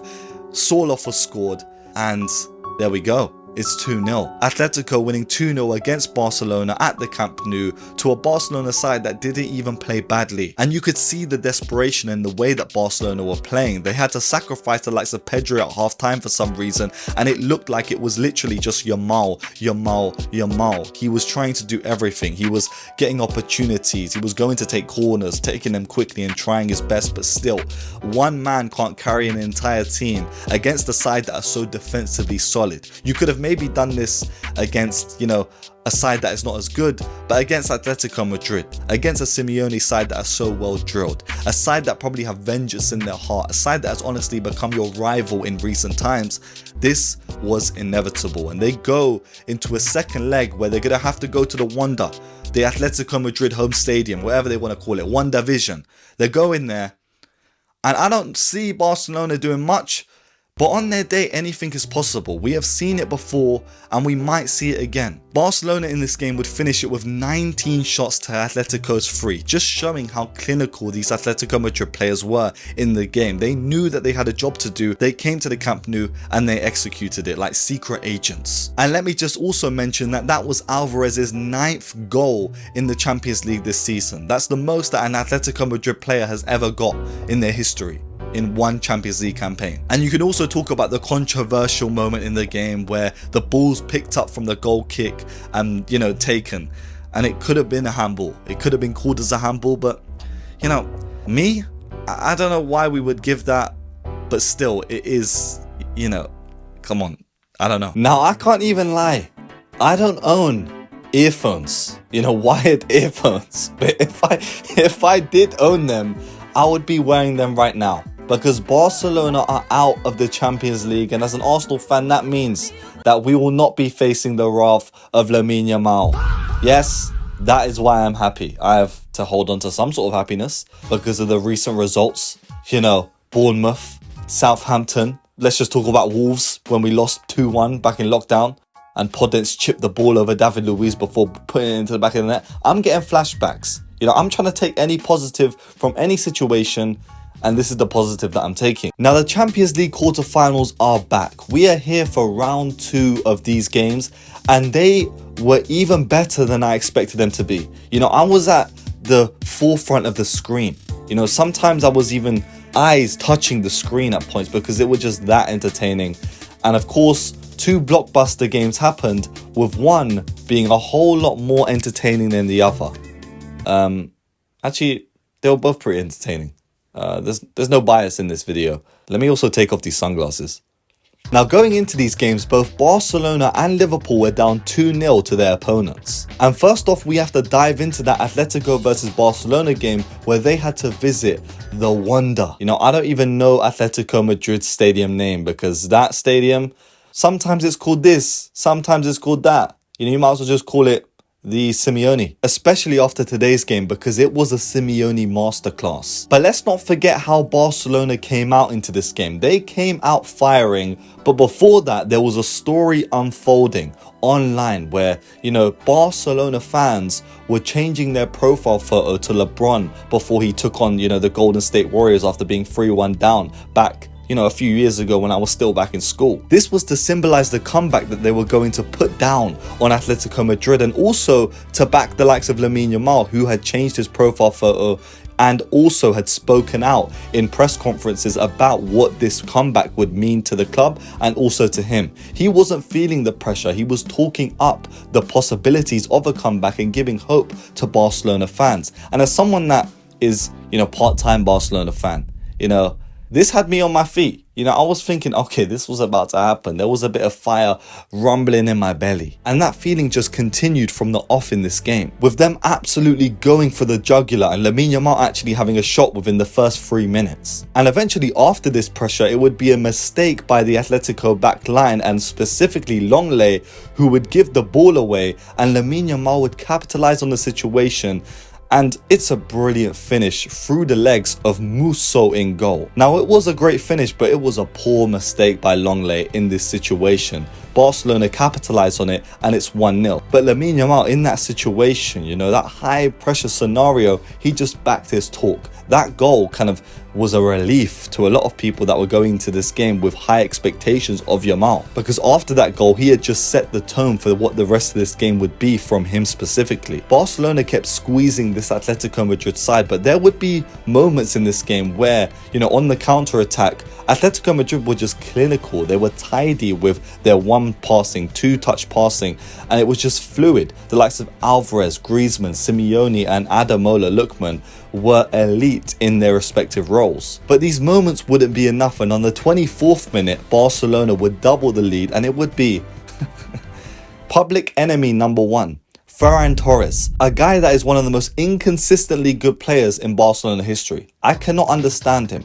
I don't know how to read him, but sometimes he just comes alive. And in this game, he was alive at some points. And after this goal tying it on aggregate, it just felt like these Barcelona players were going to complete the comeback and dismantle this Atletico Madrid side. But just as it seemed that Barcelona had all the momentum, it would be a swift transition from these Atletico Madrid players. It's Marcos Llorente on that right hand side.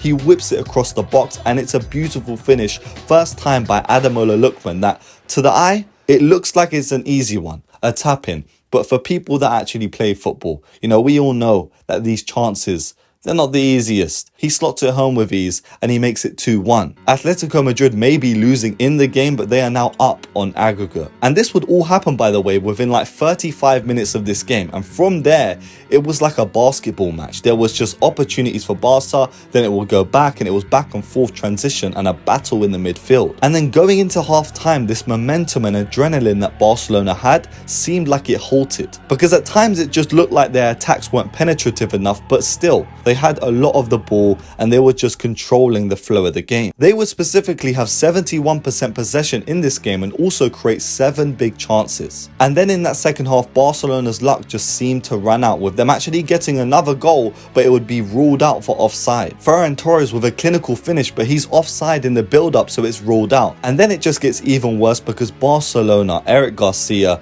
he's given a red card because he's pulled down Sorloth. He's the last man back. Koundé looked like he was about to run in and intercept it, but Barcelona are now down to 10 men. In identical fashion to the first leg just later on in the game, Barcelona have been handicapped, and honestly from there, you know, that's when I just kind of checked out of the game thinking that Barcelona were not going to win this, because the emotions had already been dampened and this was just the nail in the coffin. And from there it seemed like Atletico were going to push up and get a man on everyone, but eventually they would fall back into their defensive shell. And this is where you have to praise these Atletico Madrid players. The likes of Musso in goal stopped so many opportunities by Barcelona. Even despite Yamal having, you know, nearly a 10 out of 10 performance, he was just going for it on that right hand side a lot in the first half, and he was a bit quieter in the second half, but at times he was just going past like 5 players at once and getting a shot off or passing it across the box for opportunities, and it just wasn't there. You know, his teammates, honestly, sometimes it's like Yamal is just playing with himself, like he's actually playing by himself and the rest of the team are just at a level that, you know, it's way below him. And it didn't help that a lot of these Barcelona players were kind of overwhelmed with the physicality of these Atletico Madrid players, getting injured at times, getting taken off. And it's not like this was fair. You know, a lot of these challenges, some of them could have been called. Also, there was a bunch of mistakes by the referee when it comes to giving corners for the right team. It was weird. This watch was actually weird and painful at times. It was back and forth at times. It was an amazing Champions League game. You have to applaud some of the Barcelona players, but also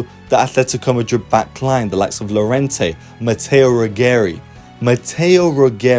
you know, in that second half clutched up, especially because he was getting rinsed and repeated by Yamal on that right hand side. Ruggeri, Musso and Lookman all are players that used to bide their trade at Atalanta in Italy, and for them to have such a big role in this Atletico Madrid side just, you know, goes to show their talent, with both teams having 15 shots in the game and having multiple opportunities to dead the other opponent off. We also have to applaud the likes of Ademola Lookman, who was absolutely relentless, especially in that first half, you know, especially on the counter, on the transition. He was able to hold up the play and just take Atletico Madrid out of, you know, harm's way on that left-hand side, absolutely cooking Jules Koundé, you know, at points. And then the timeless brilliance of Antoine Griezmann. You know, he is just so clean. First touch, play it in behind. He could just create something out of nothing. First half and second half before he got taken off. Julian Alvarez at times. Again, they were just so on it. You know, I know they don't have a lot of the ball, and I know Atletico Madrid play this sort of style that not a lot of people like to watch, but it's just, the players that they have are X-factor players. They have players that can get them out of scenarios and wriggle themselves out by, just their individual brilliance. And that's what, in my opinion, made the difference and helped them get over the line against Barcelona, because they have 3 guys who are outlets and also amazing. If they weren't that good technically, then I don't think Barcelona would have lost. But they are good, and a lot of them, the likes of Koke, I don't know how old Koke is. Koke's been in that team since, Coca-Cola was made. I'm telling you, he's been running in that Atletico Madrid side for years. But yeah, Atletico Madrid have reached the Champions League semi-final for the first time in 9 years, beating a Barcelona side that so many saw going all the way. And you can't really blame this loss on the likes of Lamine Yamal, who had a tremendous game. But again, at times, just this Barcelona side, they are missing an actual defense. They are missing defenders. If you really look at that back line that they started the game with, Eric Garcia was not even a starting centre-back at Manchester City at one point. Jules Koundé is originally a fullback. Gerard Martin is also a fullback. Cancelo is also a fullback. They didn't even have a proper defence. And I think despite the jokes that are going to come out of this game, especially hitting towards the likes of Lamine Yamal and all the people that changed their profile photo to, Barcelona players wearing earphones, I don't think it's really warranted. In my opinion, that was just an amazing game, and on a different day, Atletico Madrid lose. But that's just my opinion coming out of this game. We got to delve into the next one, which was Liverpool versus PSG. Now, this was just one of them games where it looked like Liverpool actually had a go, but on the score sheet, if you just looked at the score, you would think, okay, PSG were just way too good. And when you really boil it down to individual brilliance, yeah, PSG are too good. There is a clear technical gap in quality between these Liverpool players and PSG players, and you could just see when watching this game. The first half would start off quite messy and intense, with both sides having shots on goal early on. Liverpool had started this game with Ekitike and Alexander Isak up top, with the likes of Wirtz in behind them. A front three that haven't really played many games together this season, and they wouldn't actually finish the game together either. That's because in the first half, Hugo Ekitike would have to come off via an injury and be replaced by the likes of Mo Salah. And it's a shame really, and we're all hoping that this isn't a really severe injury and he can still play at the World Cup, but by the looks of it, it could be serious. And in this first half between PSG and Liverpool, there would be multiple opportunities for both of these sides to take the lead, with Mamardashvili actually keeping Liverpool in it at times, but his distribution in the game being absolutely shambolic. Like, this guy, he can't pass the ball out, but his stopping is amazing. But the key phase of this Liverpool performance would come in the second half, where they would show even more signs of promise. But this is where that winning mentality and experience of just having that same starting 11 all year round comes in for PSG. These players know themselves. They know the mentality that they've built under Luis Enrique, and they could just hold on, ride this out, and eventually capitalize on the smallest opportunities. Rio Ngoma would also have a feature in this game and be promising to say the least. Scoring on the weekend, but also having an opportunity in this game, he would show signs of, his flary playstyle. But just a minute after his attempt in the game, PSG would go 1-0 up. And that would be thanks to newly substituted in Bradley Barcola, giving the ball to Dembele, and Dembele, just given a bit more time and a bit more space. He's like 20 yards out and he just curls it in. And 3-0 down to PSG, Dembele's just celebrated by shooting the camera.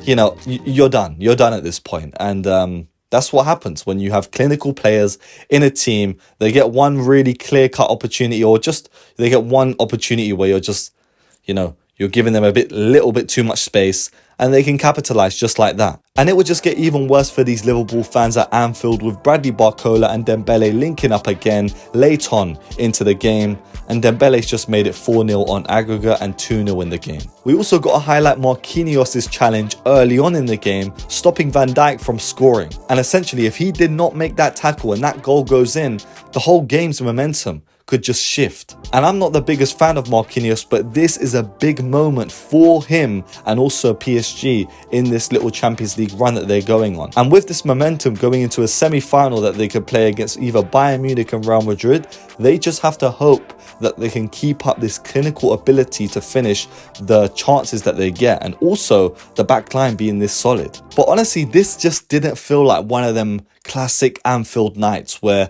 you know, a European giant has to come to Anfield and try and bide their luck, and Liverpool, usually in their heads, they've forged a comeback already. You're just waiting for it to play out on the football pitch. But going into this game, it just felt like that spark wasn't there.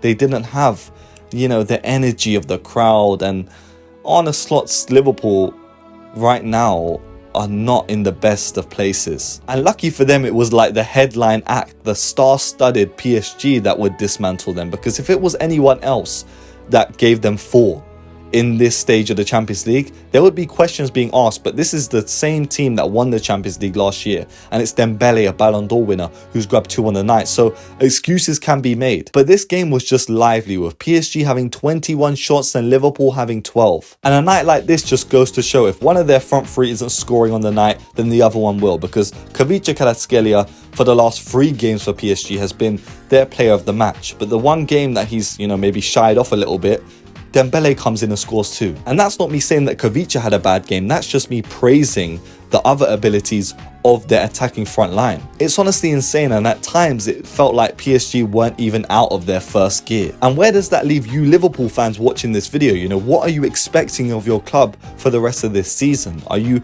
Arne Slot out at the end of the season, or right now? Because right now you really need to push for Champions League, secure that spot, and then look to build with not only, you know, a couple signings in the summer in the defensive end, but also I think you do need a little bit of a rejig in the managerial constructs of your team, because right now it seems like he's just throwing a bunch of different things at the wall and seeing what sticks. And that's just my opinion on Arne Slot and also Liverpool. But essentially, these Tuesday Champions League quarter-final second legs were absolutely ridiculous. They were unimaginable. They were unthinkable.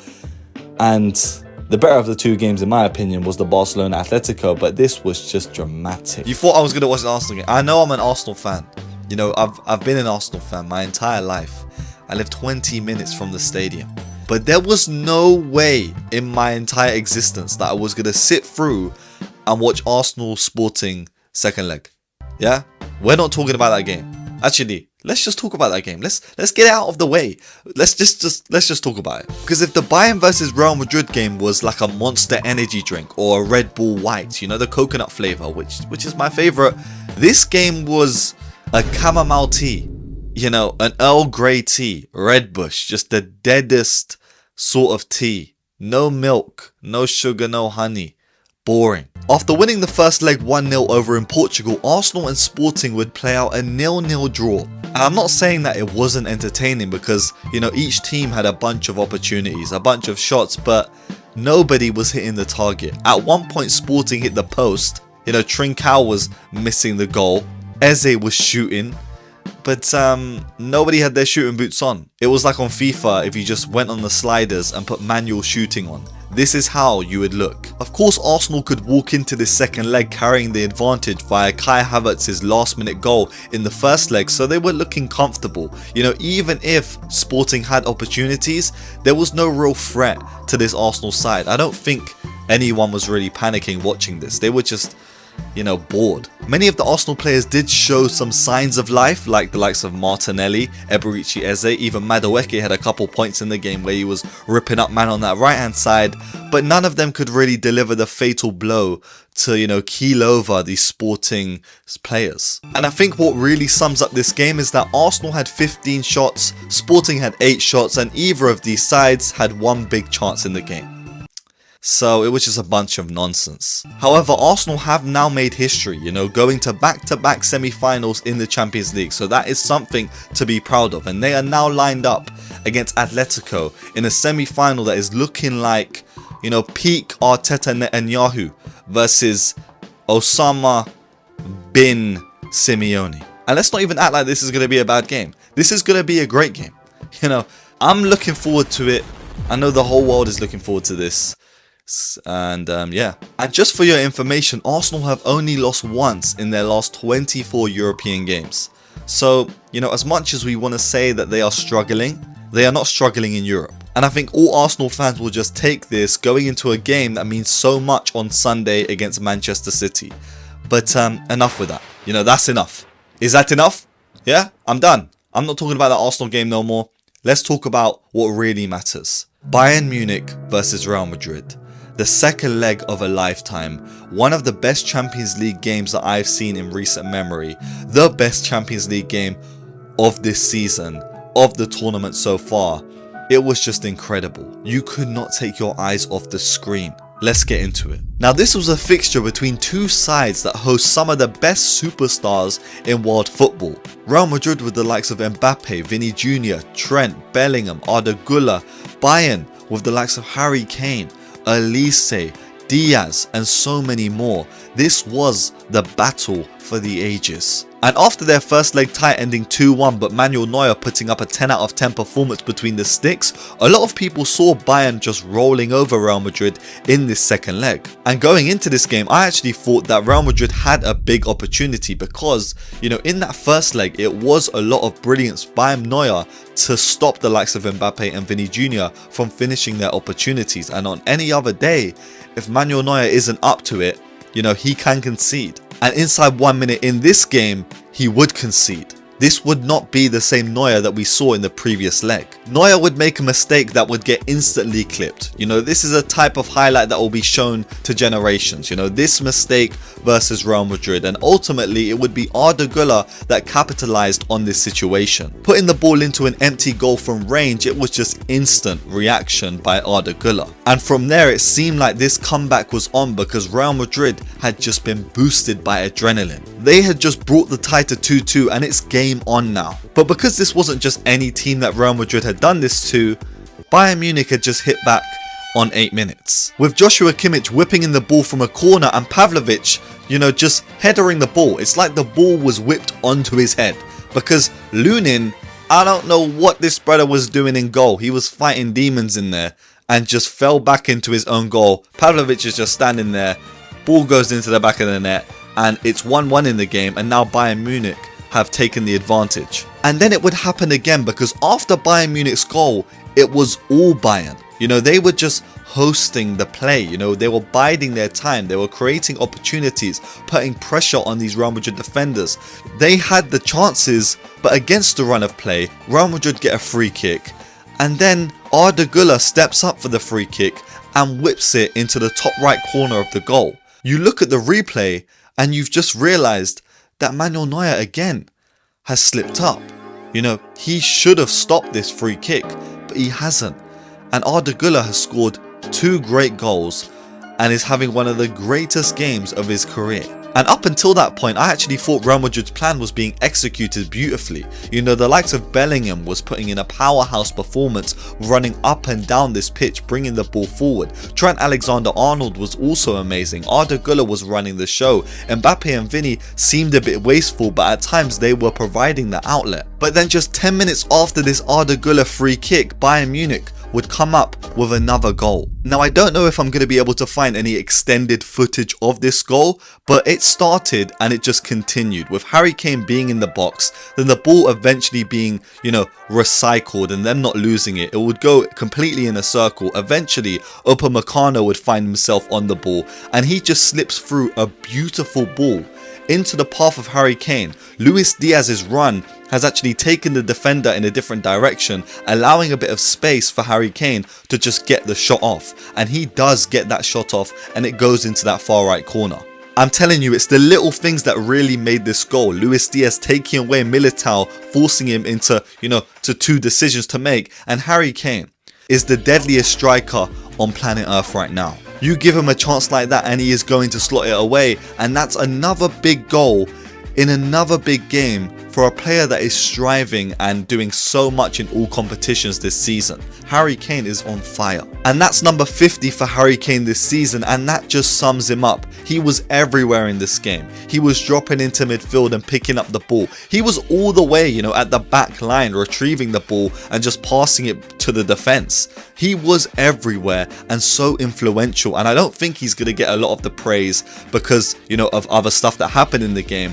But to me, You know, watching full 90 minutes of Harry Kane is a blessing because of the robotic strikers that we're having to witness in football right now that don't really like to get involved in all aspects of the play and just like to finish off. Harry Kane doesn't just finish off, he does everything else. And in this Bayern Munich side, he's just complemented so beautifully by the chaos of Luis Diaz and the elegance of Elise. And in that first half, I would personally say that these two wingers weren't as lively as, you know, they were in the first leg. Especially Michael Elise at times, who was pitted up against Ferland Mendy, who, you know, was doing a better job than Carreras from previous weeks. But then again, in like the 41st minute, this would be Real Madrid's tactic throughout the game, where they would, you know, succumb to the pressure of Bayern Munich and forge quick transitions, with Bellingham, I think, giving the ball down the left-hand side to Vinny Jr. Vinny Jr. just driving towards this Bayern 18-yard box. Mbappe's in the middle on a free-man zone. You know, nobody is picking up an Mbappe run. He's drifting into space. Vinny Jr. is dragging off like free men, you know, taking them away, occupying all these guys' eyes, while Mbappe has made a ghostly run into the box. Vinny Jr. times the ball perfectly. It goes into the path of Mbappe, and Mbappe sticks it home. Like, in this situation, did you really need 3 players to go and press Vinny Jr. who had the ball, and Upamecano gets caught lacking? You know, again, did he take a shady deal? I don't know, because I watched the entire game. I don't actually think Upamecano was bad, but for this goal specifically, there was just a few moments in this game where he was sloppy, and to not track Mbappe in a time like this is crucial. There was other times in the game where he made big challenges, so I'm not really going to get at him and claim that he took a shady deal again. You know, I don't think he took the shady deal. But if someone offered me a shady deal before the game, I would score an own goal. Bicycle kick. That goal would make it 3-2 on the night and now 4-4 on aggregate. This was all in the first half. Like, I'm not doing this game enough justice, I swear. If you didn't watch this game, you were playing the fool. And then half time finally hit. And then I just had to take a breather. You know, I just went to the kitchen, had to go make a cup of tea, go and breathe in some air. And then we get back into a second half that slow burned into chaos, with Bayern in this half just taking control in the game bit by bit. More control, more of the ball, more pressure on these Real Madrid players. Now you're not hearing the commentators praising the likes of Bellingham, Trent, Mbappe, Vinny Jr. It's all gone silent. But still, in a flash, Real Madrid could get opportunities on the transition, and we would see that, where Vinny Jr. would get played through, and if his touch was better there, he would have, you know, had an opportunity. Or Mbappe, if his touch was better there, then he could have got in behind. These two throughout the game were just causing problems because they were not, you know, in the defensive shape. They were just staying high and occupying the Bayern Munich back line. And when Bayern Munich attack, they attack with a lot of their fullbacks getting in and involved. And what that means is that it's like 2v2 at the back. When you've got Konrad Laimer going all the way up and you've got the right back Stanisic going all the way up, you know, there's holes in the defense where quick transition balls by the likes of Trent Alexander-Arnold, Bellingham, Arda Güler, who was amazing in this game, opened up opportunities for Vinny Jr. and Mbappe, and we saw that throughout the game. That was just their game plan, and that was the pattern. But all would eventually change in, you know, a moment of madness, because in that second half, Camavinga would be brought onto the pitch, and after like 10 minutes of being on the pitch, Camavinga would pick up a first yellow in the game, which would lead to a Bayern Munich free kick. But it wasn't this card that would ruin the game, it would be his second yellow that he would pick up. Because with the aggregate score being 4-4, the last thing you need is one of your players to be sent off. But in the 86th minute, you know, Bayern Munich are given like a foul, and Camavinga picks up the ball and like walks away with it. And it just keeps on going and keeps on going. And in my head, I think, okay, that's not really a big deal. But when you really look at the rules of football and how many other times people have got sent off by doing similar things, you know, I guess that he could have got sent off. It's happened to Trossard before, I remember, but he kicked the ball away. So Camavinga picking it up and just walking away with it whilst referee was trying to let him off, you know, it resulted in him getting a second yellow and being sent off. And I know there's two sides to this argument. There's going to be some people that say it's harsh, and there's going to be some people that say that it's deserved.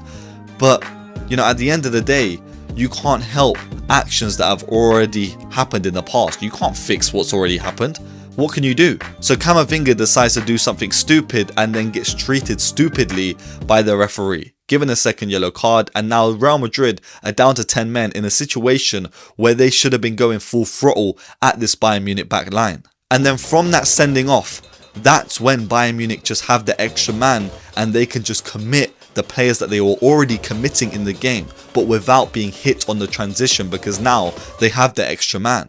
Instantly after Camavinga was left off the pitch, they smelt blood, because it was 89 minutes, just 3 minutes after this sending off, where they capitalized on the situation and scored a goal. With Luis Diaz linking up with the likes of Musiala with a back heel towards Luis Diaz, and Luis Diaz wraps it into the far right corner of the goal. And I know that there was a deflection on the ball, but still, this was a beautiful, little goal by these Bayern Munich players, and by Musiala, who was newly injected into the second half, who got brought on for Gnabry, who also, put in a big shift. And that would tie up the game 3-3, but also put Bayern Munich up 5-4 on aggregate. And this was a goal that Luis Diaz just needed, but there was another winger in this game that needed a goal even more. Because throughout the 90 minutes, these two wingers would just bide their trade and slowly work themselves into the game. And you saw that especially on that right hand side with Elise. You could see in that second half that he was free roaming at points, getting into central areas on the pitch, going on the left hand side at times just to get a feel of the ball. And eventually there would be, I think, 2 chances before his goal that he would cut in from the right hand side and whip it, trying to get to that top left corner, and he would miss twice. And I said, to my family when watching this, yeah, one more time and this guy's scoring, and eventually he would get that goal.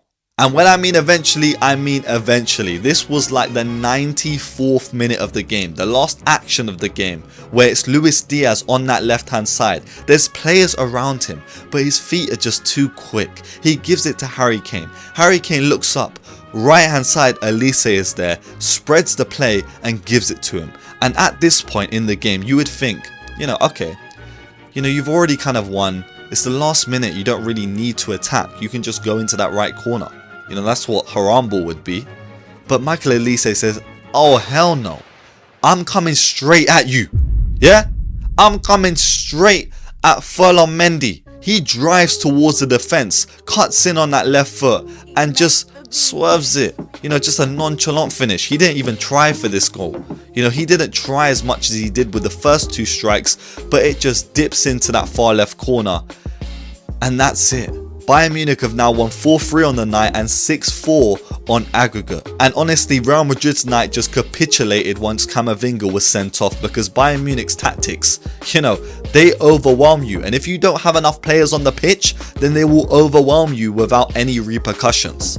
And that's what happened. And this result will send shockwaves down these Real Madrid players' spines, because they're not winning La Liga this year. Barcelona's going to wrap that up. They're not winning Champions League this year. And again, the legacy of the likes of Mbappe and Vini Jr. is getting tarnished. That's 2 seasons now that these two have played together. And nothing. No memorable Champions League nights. No nights where they've just put the spear to the throats of a team and just destroyed them and dismantled them single-handedly. No, Mbappe's probably got the worst luck in Champions League history, and if he doesn't buck up his ideas and start playing as a team with the likes of Vini Jr. and combining, and these two don't get some sort of chemistry, this will go down as one of the worst superstar teams that they didn't achieve anything together. And overall, this game was dominated by the Germans, with Bayern Munich having 69% possession, with them also having 21 shots to Real Madrid's 12. This was back and forth, but it was swaying to one side. But each side would have 3 big chances created in the game, and this was a classic. I don't think my commentary even does the game justice. You just have to watch the entire 90 minutes back, and you just had to watch it live. There's a bunch of players that just deserve praise to be, shrouded upon them. I think Pavlovic had an immense game, and he's someone that's not going to probably be spoken about a lot. Arda Güler in that first half was pulling the strings and is amazing. And I don't even think that this Real Madrid side played that badly. I actually think their tactics were, okay, because coming up against a Bayern Munich side that wants to dominate possession, that's how you're going to set up. You're going to set up on the transition, on the counter-attack with fast guys, Mbappe and Vini Jr. But unfortunately, Bayern Munich were just too good. And then after the quarterfinals, the semi-finals approached, with 4 teams left one step away from a final in Budapest. PSG versus Bayern would give us chaos, and Atletico versus Arsenal would give us harambe. Now what we all just witnessed wasn't just a football match. This was something that signified so much more. This was a full-blown record-shattering historic event that will be marked down in the history books. You know, I haven't sat down and watched a game of football like that in a very, very long time. And I know that we were talking so highly of that Bayern versus Real Madrid tie, but this one blew it out of the water because the standard was just so high. There was not a minute of this game where you could really take your eye off it and, you know, say, oh, I know what just happened, because it was back and forth. And the feelings that I had brewing within me while watching this game reminded me of watching like a hype, you know, anime battle where the two foes are going head to head and just back and forth, moment after moment, you know, impact for impact. This is what it was like. It was like a 1v1 duel. It was like an ISO battle in basketball where 2 of the top players are just going back and forth against each other. This was 1v1 football essentially in an 11-a-side game. It was, let me go, you know, left wing taking on the right back, or the right winger taking on the left back. It was the wingers going up against each other each and every time. It was attack versus attack. It was the front 3 versus the front 3.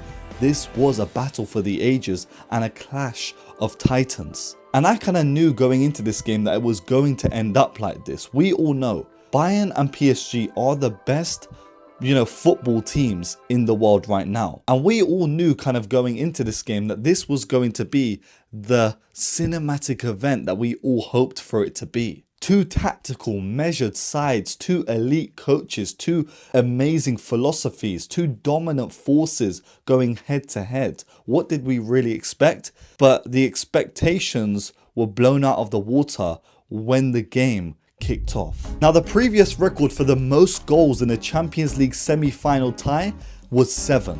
This one had 9, and it still got a second leg to play. That is ridiculous. And walking into this semi-final, these were 2 giants that were about to collide. Meteors of the footballing world. Starting with Bayern, they walked into this fixture with a 19-game unbeaten run, whilst also wrapping up the Bundesliga before this game. So far this season, they've also scored like 113 goals, with their front 3 arguably being the best in Europe. In the previous round, they had just knocked out a Real Madrid side that had the likes of Mbappe and Vini Jr. at the helm. And they demonstrated throughout that tie what they were capable of. Bayern Munich had also already faced PSG this season and toppled them over in the Champions League phase. However, PSG were defending a trophy that they lifted last season. Under Luis Enrique, they have turned into a knockout machine, sweeping through teams without dropping a leg. You know, they start to play their best football in the most crucial points of the season, with the likes of Ousmane Dembele and Kvaratskhelia Kvaratskhelia going on, you know, mad runs during this period in time, dispatching the likes of Monaco, Chelsea and Liverpool all on this journey. This was their 3rd consecutive Champions League semi-final, which is a remarkable run of consistency from a side that, you know, wasn't ever really able to reach the top when they harbored the brilliance of Kylian Mbappe. And we all know what happened since the departure of Kylian Mbappe. So when these 2 giants walked out under the lights in the Parc des Princes, this was earth-shattering. You could feel, you know, the tension in the air. It was like pressure being built up between 2 sides filled with absolutely world-class players. Every position stacked to the brim. These 2 sides were undoubtedly the best. And that's exactly how this game would be played out. You know, from the off, full throttle. You know, you couldn't take your eyes off the screen. Chance after chance, possession after possession. These 2 guys, okay, I guess they're feeling each other out at the start, but once they inspected each other, it was go time. Now, the move that led to the opener in this game was a statement in itself. With PSG actually having an attack on the Bayern Munich goal, it was a clearance from Alphonso Davies, then Luis Diaz bringing the ball forwards. This Bayern side were just able to transition the play just like that. And it would be Luis Diaz who drove all the way into the box before being taken out by Pacho. Pacho, I don't know what you were doing, but on first glance it didn't really look like a penalty. But then you see the replay and he's taken down Luis Diaz. And on steps, Harry Kane. And you just knew, 17 minutes passed in this game. Harry Kane stepping up for a penalty, the outcome was obvious. Harry Kane slots it home and it's Bayern Munich 1, PSG 0.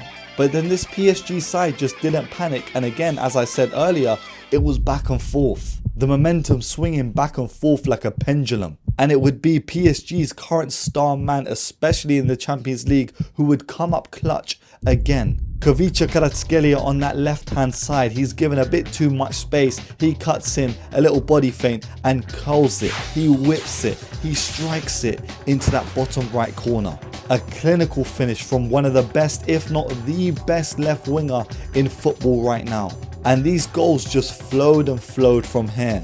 With the midfield being open, there was moments where this game was being battled mostly by the wingers. You know, the ball was being pumped towards the sides and there was just space to exploit. You saw multiple occasions where Michael Olise was taking on the likes of Nuno Mendes. He was ridiculing any defender that came near him on that side, going round them on the outside but also cutting in on the left. And there were times in the game where he would miss quite big opportunities to put Bayern up. Similar to Ousmane Dembele, who had a big chance in the game one-on-one with the goalkeeper and put it far right and wide.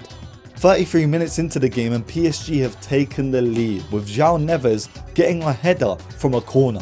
He's evaded the likes of Jamal Musiala, who's supposed to be marking him at this corner, but no, João Neves wriggles away and the Smurf, the Portuguese Smurf, has headed it into the back of the net. I think the shortest guy on the entire pitch has just scored a header. That is a statement from a young player, and a player that is so, he's criminally underrated in this PSG side because they have so many standout stars.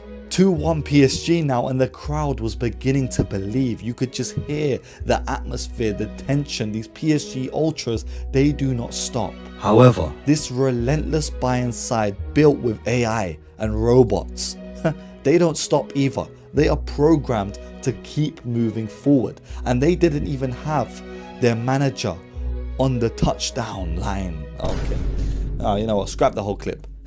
Yeah, they didn't have Kompany on the touchline because Kompany was suspended after the previous round. So Kompany's in the stands having no communication with his Bayern Munich soldiers, and they still are going toe to toe with a PSG side, a side that are the champions of Europe. And on the 41st minute, it would be that guy Michael Olise that would tie up the score. He's driving in a central area with the ball and they're just giving him a bit too much space, and he says, you know what, I'ma just let one, I'ma lash it, and it goes into the middle of the goal. You know, Safonov gets sent by the movement of the ball, and Olise's just struck it down the center of the goal. It's a powerful finish from Olise, but it's a bit of movement, it's a bit of body feinting. And it's just that little space that he created that made this goal so good. And then we probably get to the most controversial moment of this game itself. With almost a final action of the half, Bayern Munich would concede a penalty, with Alphonso Davies being judged to have handballed the ball inside the area, which in my opinion, diplomatically speaking, was quite generous. To give PSG a penalty with this sort of handball, it was a bit dodgy because the ball is struck quite close to Davies, and also it hits like off his midriff or thigh onto his arm. However, the arm is in, an area that it shouldn't be, poking outside of the body. So, there are two sides to this. PSG are given the penalty, and again, it's down to the main man. It's down to their talisman, their guy that won the Ballon d'Or last year, to put them up before half time. And on steps Dembele up to the penalty spot, and he does exactly that, whipping it into that far right corner with Neuer actually outstretching, getting a little touch on it. It did not matter because Dembele has put PSG up just before half time. That's 5 goals, 2 VAR checks, and there was still 45 minutes of this game to play.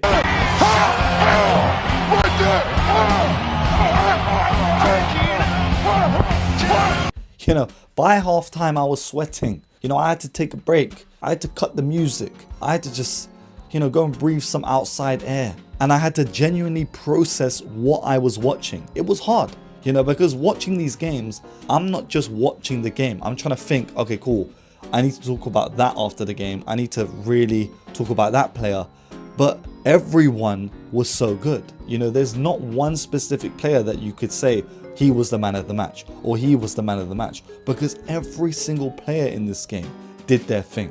And I know there's going to be a few that say, okay, cool, Musiala wasn't up there. He didn't have the best of games in terms of the standard of all of the 11 and all of the, the 22. But still, what no one really could predict was that you didn't have a moment to breathe while watching this game. And going into that second half, this theme would continue. And it would just take 10 minutes into that second half, the 55th minute, where Hakimi has got way too much space on that right hand side. PSG have transitioned perfectly. They have got men running into the box. Hakimi cuts it across the box. Dembele dummies the ball.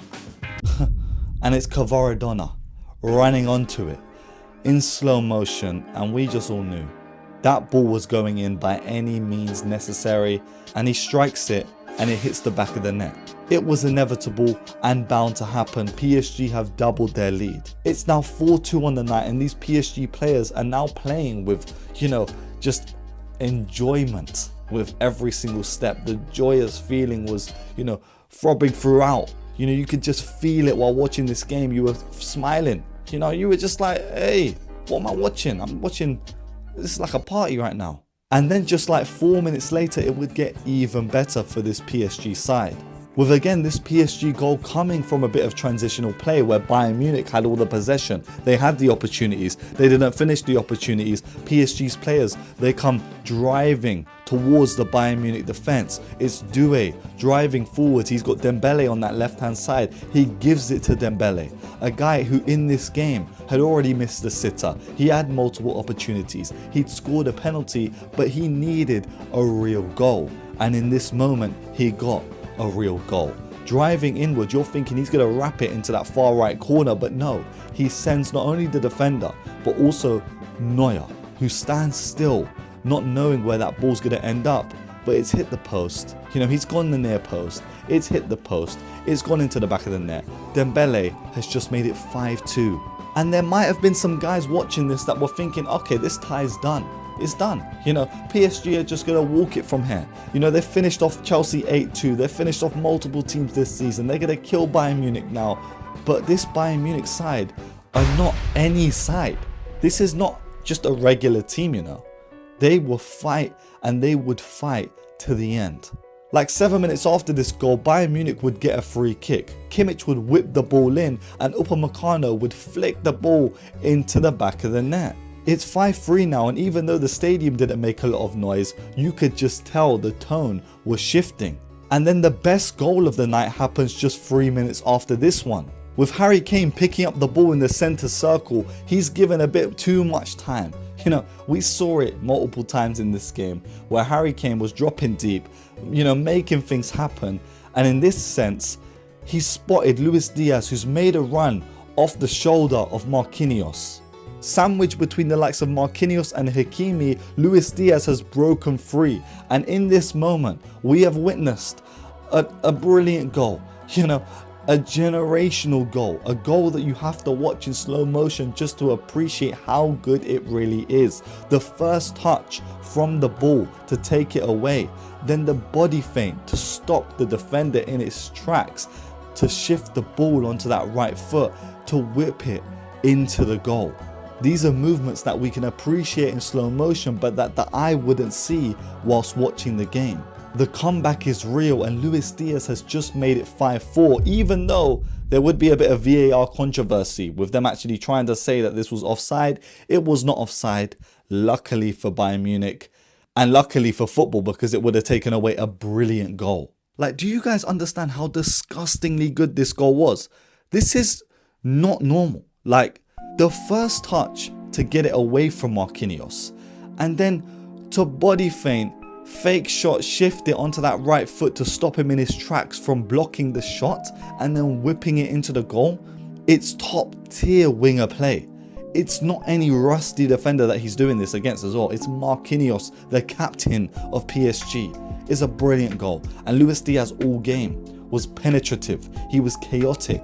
And I am sure that, you know, these guys, when they take it home to the Allianz, they're going to play it in the exact same way, and they might be more clinical than they could have been in this game. The final 20 or so minutes were played on an absolute knife edge, with Bayern pushing and pushing for a fifth, but PSG also having multiple opportunities to transition whilst Bayern were putting on the pressure, bringing on the likes of Bradley Barcola off the bench. Seni Mayulu would have an opportunity crash off the crossbar, but PSG would hold on to this result and hold on to a 5-4 victory. And if I'm being honest, this 5-4 result was an understatement to how good this game was.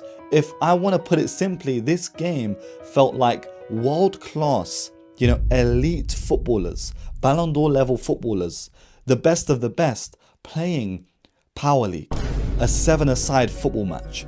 That's how close-knit it felt, because the game was transitioning from attack to defense so quickly. It almost felt like the pitch was small. It felt like the stadium wasn't as huge as it was. It felt like this occasion wasn't as big as it was. It felt like a 1v1. It felt like ISO battles. It felt like a battle of the ages. And that's me just complimenting this game, saying that it was just so entertaining. Something that you couldn't take your eyes off. Something that people will be watching year on and year out. Because it wasn't a tie that was one-sided. It was a tie of the best players going up against each other with freedom. The tactics weren't holding them back, it was pushing them forward. And that's what the essence of football is. That's what the essence of the Champions League is. And that's why this competition is the best. And that is why the Premier League won't win this competition, and that has to be a fact. There is no way. And even if Arsenal somehow win this competition, some of the fans there, you know, Arsenal fan, I'm an Arsenal fan myself, I would feel ashamed to win this competition knowing that this is the football that was being played by other teams during this stage. On the statistical side of things, Bayern were the more dominant side on the night, leading in expected goals, shots on target and big chances created. But then you look at their big chances missed in the game, which was 3 in comparison to PSG's 1. It was these fine margins that really made the difference between the two sides on the night. And it was also the first time in semi-final European history that both sides have scored 4 in the game. And of course you can talk about finals and stuff like that with other teams, but this semi-final specifically. And I could honestly go through both of these teams, you know, all of these players that featured in this game, go through all of them and talk about every single one of their performances. But I don't think it would just do it justice. There's no point, because this wasn't a game really about individuals. It was just about how brilliant both of these teams are as a whole. This is what it feels like to go from watching Bayern Munich PSG to watch Arsenal and Atletico and have to force myself to say that I enjoyed that game. And I know there's going to be people that say, you know what, the game wasn't that bad. And I agree, the game actually wasn't that bad. It was more of a tactical battle, more of a chess match, you know, very slow build-up play, Arsenal dominating the first half, Atletico, you know, dominating the second half and having multiple opportunities. But in the grander scheme of things, this video that you're watching right now, in comparison to the first segment, is exactly how I felt when watching the two games this week in the Champions League. There is an actual reason why I'm not on the green screen. I'll probably explain it at the end, but let's just talk about Arsenal versus Atletico Madrid. Because by all means, that was not a Champions League classic. It was not chaotic, but it still had some enjoyable moments and a lot of tactical play. More of a textbook semi-final, the type of semi-final that we would expect from these two sides. Arsenal would come away from the Metropolitano with a draw, which on the grander scheme of things is a good result. Being able to bring Atletico Madrid back to North London and actually have some more confidence in the way that they, you know, start off this game. And what was hilarious to me is that the only 2 goals scored in the game were both penalties. You know, that just sums up these two sides. Because we all saw what people were saying online. This was going to be the Haram Ball Derby. It wasn't the Haram Ball Derby, but the 2 goals represented the game itself. Gyökeres scoring a penalty for Arsenal just before half time, and Julian Alvarez scoring a penalty for Atletico Madrid in like the 54th minute. And I know there's been a lot of controversy surrounding, you know, a lot of the penalties in this game, and also one that Arsenal didn't get in that second half. But all I can say is that, you know, it's not really too much of a big deal. Like, I wasn't panicking so much or saying that we were getting robbed in the game, because essentially we didn't play that game in a manner that I thought we deserved to win outrightly. You know, I didn't think that we did enough. And I think the big difference for Arsenal is when you saw the likes of Eze come off the bench and the likes of Saka come off the bench and have a bit more direct impact in this game. And I know you can say Madueke had 2 moments where he goes around on the right hand side and puts a cross in the box, and then also he had a shot where he cuts in on his left. But that is like the bare minimum. You know, that is very much the bare minimum from Madueke. And you see a whole different dynamic when Saka comes on, even though I think it was like 2 times or 3 times he got the ball and then he would get tackled like immediately. But you just see Saka will receive the ball in so many more variant positions than a Madueke will. Saka will drop deep, receive the ball, be helping up, will link up play, but also will be in them winger wide play areas that he's needed on that right hand side. So he's going to be a big impact if he does start that second leg for Arsenal. Same with Eze, who came on and added something completely different, that X factor that Arsenal need, but it was just too little time. In terms of Atletico, they were actually quite impressive to me. You know, I don't think they had the best start to the game, but in that second half and throughout the game, there were a bunch of opportunities for this Atletico Madrid side. Not only did they score this penalty, but Lookman, you know, on his day, we've seen him finish off the likes of Barcelona. And now you've gone to Arsenal at home and you've missed 2 free sitters. You know, opportunities that you wouldn't really think that a Lookman, especially the standard that he set this season, would miss. And I think that's going to be, you know, a big thing if they lose that second leg. And I think that they will. I think Arsenal will go, you know, back home, take this result and put up a big performance at the Emirates. And I'm hoping as an Arsenal fan that this happens. But you never know. You never know with these Atletico Madrid players. I thought that Simeone probably should have brought on Sorloth in this game, you know, for a little bit more of a different dynamic, especially because Julian Alvarez went off with an injury and their only outlet at one point was Griezmann. They had brought off Lookman as well for Bayern, and then it was Griezmann. You know, you haven't got the legs there to take it to Arsenal. Same with Arsenal, you know, when they realised or when they clocked that Atletico Madrid had no outlet, they should have put, you know, the foot on the pedal and really gone for the throat of these Atletico Madrid players. And for this team, they should have really, you know, tried to get that second goal as best as they could. And there were opportunities here and there, but nothing was cutthroat enough. And we all know that's just been an everlasting problem for this Arsenal side. They haven't got that clinical ability in tight spaces. They haven't got someone that can make something happen. And even though they kind of do have them guys, they don't get started for 90 minutes. You know, Odegaard started this game and Eze came on and didn't get enough time. Saka didn't start this game. He could probably change the game on its head. And also there's a massive problem with Martinelli and Trossard, who are both as average as each other. You know, they are both bang average. And on the comparison for attack to attack, if you want to compare Atletico Madrid's attack with Arsenal's attack, you can say that Atletico Madrid's attack is actually better on the overall stance. You know, they have Griezmann, who is now like 35 and played his heart out in that game. You know, first time balls in behind into the channels, giving it to the likes of Lookman, who was the outlet. And on a different day, Atletico could have won this game by 2 or 3 goals if Lookman had his shooting boots on. If he took a touch there and he put it into that bottom corner, etc. You know, they come out with this game and they're winning. But all in all, I am happy going into that second leg. I just didn't think that the game was exciting enough. Now, last night we just witnessed Arsenal reach their first Champions League final in 20 years. The last time they did this was back in 2006, where Thierry Henry was the main protagonist for Arsenal. Cesc Fabregas was a prodigy breaking through. The iPhone didn't even exist. YouTube, where you're watching this video on right now, was barely even a thing. And me, I was barely even conscious, because I was alive, but I wasn't really alive. And I definitely wasn't watching Arsenal.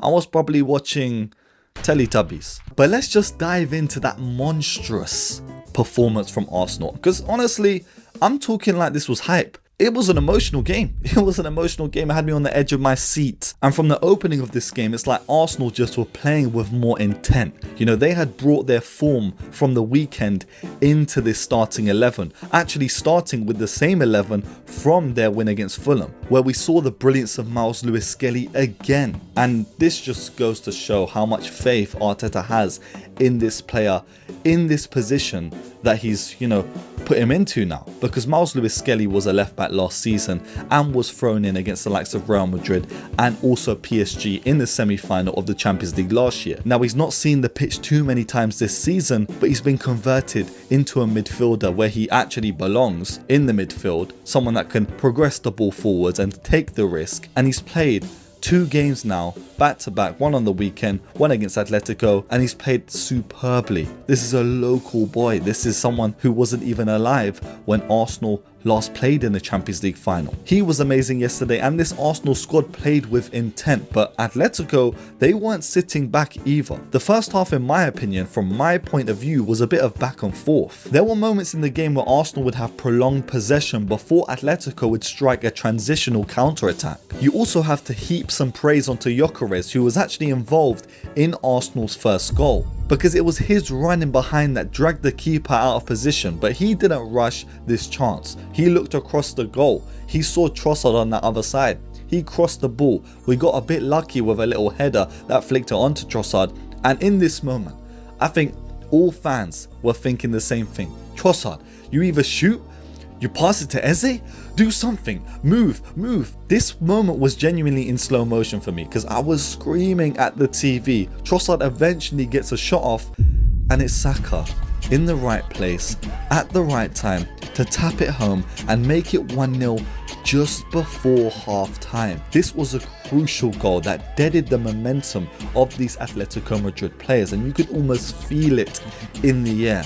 It was just like a dagger in the hearts of these Atletico Madrid players, because if they held out till half time, you don't know what the game plan could have been. But this just settled the score. Saka, Bukayo Saka, who not only has scored in this semi-final but also had a tremendous game on the weekend against Fulham. 45-minute cameo, and he did everything. This is a kid who's been doing this for years, who I've claimed to be world class, who hasn't had the best of seasons, but who the hell will care if by the end of the season he's holding 2 of the most prestigious trophies in football right now? If he's scored in the big moments, if he scores in the final, just imagine. If he wins the Premier League and scores in Arsenal's remaining games, just imagine. If he goes to the World Cup and he helps England all the way, just imagine. These are the things that were popping in my head when Saka scored that goal yesterday. And rightfully so. I don't care if people call me delusional, but these are the things that we need to think about. And of course, in this game, there were some controversial moments that have caused a bit of stir. With Giuliano Simeone getting involved with Gabriel, but then Griezmann off the ball gets challenged. It could have been a penalty, but it was called for a foul just before that. And in the second half, it was more of the same from Arsenal, despite Atleti trying to push their luck. But by the 57th minute, it was just done. Like, genuinely, I felt like by that point in the game, Arsenal, they were through. I didn't actually feel any pressure from this Atletico Madrid side. And that's the craziest thing. Atletico, you're a bunch of jokesters. Ademola Lookman having one of the most fraudulent displays of all time. This guy turned up against Barcelona, I guess. Turned up against Tottenham. He's just been disappearing in this Arsenal tie. He's not been the same guy. I don't know what has happened. Even his first touch, you know, it's like he's got sand in his boots or something. I don't know what's going on with him. He was absolutely finished. Soloff went from being some super sub that scored against Barcelona with his first touch to being a sloppy, you know, I don't know, Loch Ness monster, like Sasquatch. You know, I don't know what is going on. This guy has no tech whatsoever, no ability, no first touch, no first finish. He is so bad. He made Gyökeres, you know, look absolutely world class, and Gyökeres actually was world class in this game. What the hell? No way. No way was this guy this good. He put up a great performance, and that's all you could say. It doesn't matter if he didn't get, you know, on the score sheet specifically. In a game like this, you put your body on the line. honestly, at times, Gyökeres, he's not playing football, bro. He's at carnival or something. You know, he's doing something different. And you just saw a contrast between him and then Sorloth, because when Sorloth came on 57th minute, he honestly looked like a plank of wood out there. You know, Ed and Eddie style. Griezmann and Julian Alvarez seemed like the only threats for Atletico Madrid, but they were both taken off eventually. And from there, it was just a bit of back and forth. But Arsenal, honestly, they just looked controlled. They did not look like they were threatened at all. And you could complain about these penalty shouts that Atletico Madrid had. But, you know, at the end of the day. But you guys, you can let me know what your thoughts on them are. I just think we need to give Arsenal the respect that they deserve, because it's like people didn't want to praise Arsenal for the longest this season. They honestly feel like the most hated club in the world, from being called the best in the world at the start of the season to being absolutely hated by every single football fan. And that's why Arsenal fans, you know, if you're watching this, you have to enjoy this moment. You have to, because that Champions League final is a one-off game. As much as you might have doubts about facing either Bayern or PSG, this Arsenal side are unbeaten, finishing top of the league group phase. These are the amazing achievements that other clubs would be gloating about. But Arsenal fans, they're expected to just be put in a box, you know, in a cage, and said, you know, don't talk about this. Address it. Address the elephant in the room. Because if Arsenal come out of this season with a Premier League and a Champions League, people are going to start puffing out their chest. And I also want to heap some praise onto Ben White, because he's been slandered a lot recently. And yesterday, an amazing performance by Ben White. Throughout that game, he was potent and was available on the defensive end, but also on the attacking front as well. The entire backline were amazing. David Raya was great. The midfield, Declan Rice, an engine that doesn't stop. He's so good that I don't even really need to talk about his impact in the game. Miles Lewis-Skelly, we all talked about it already. Eze felt a bit quiet, but still he pulls players out of position. Ødegaard came on, put in a great shift. Martinelli, Trossard.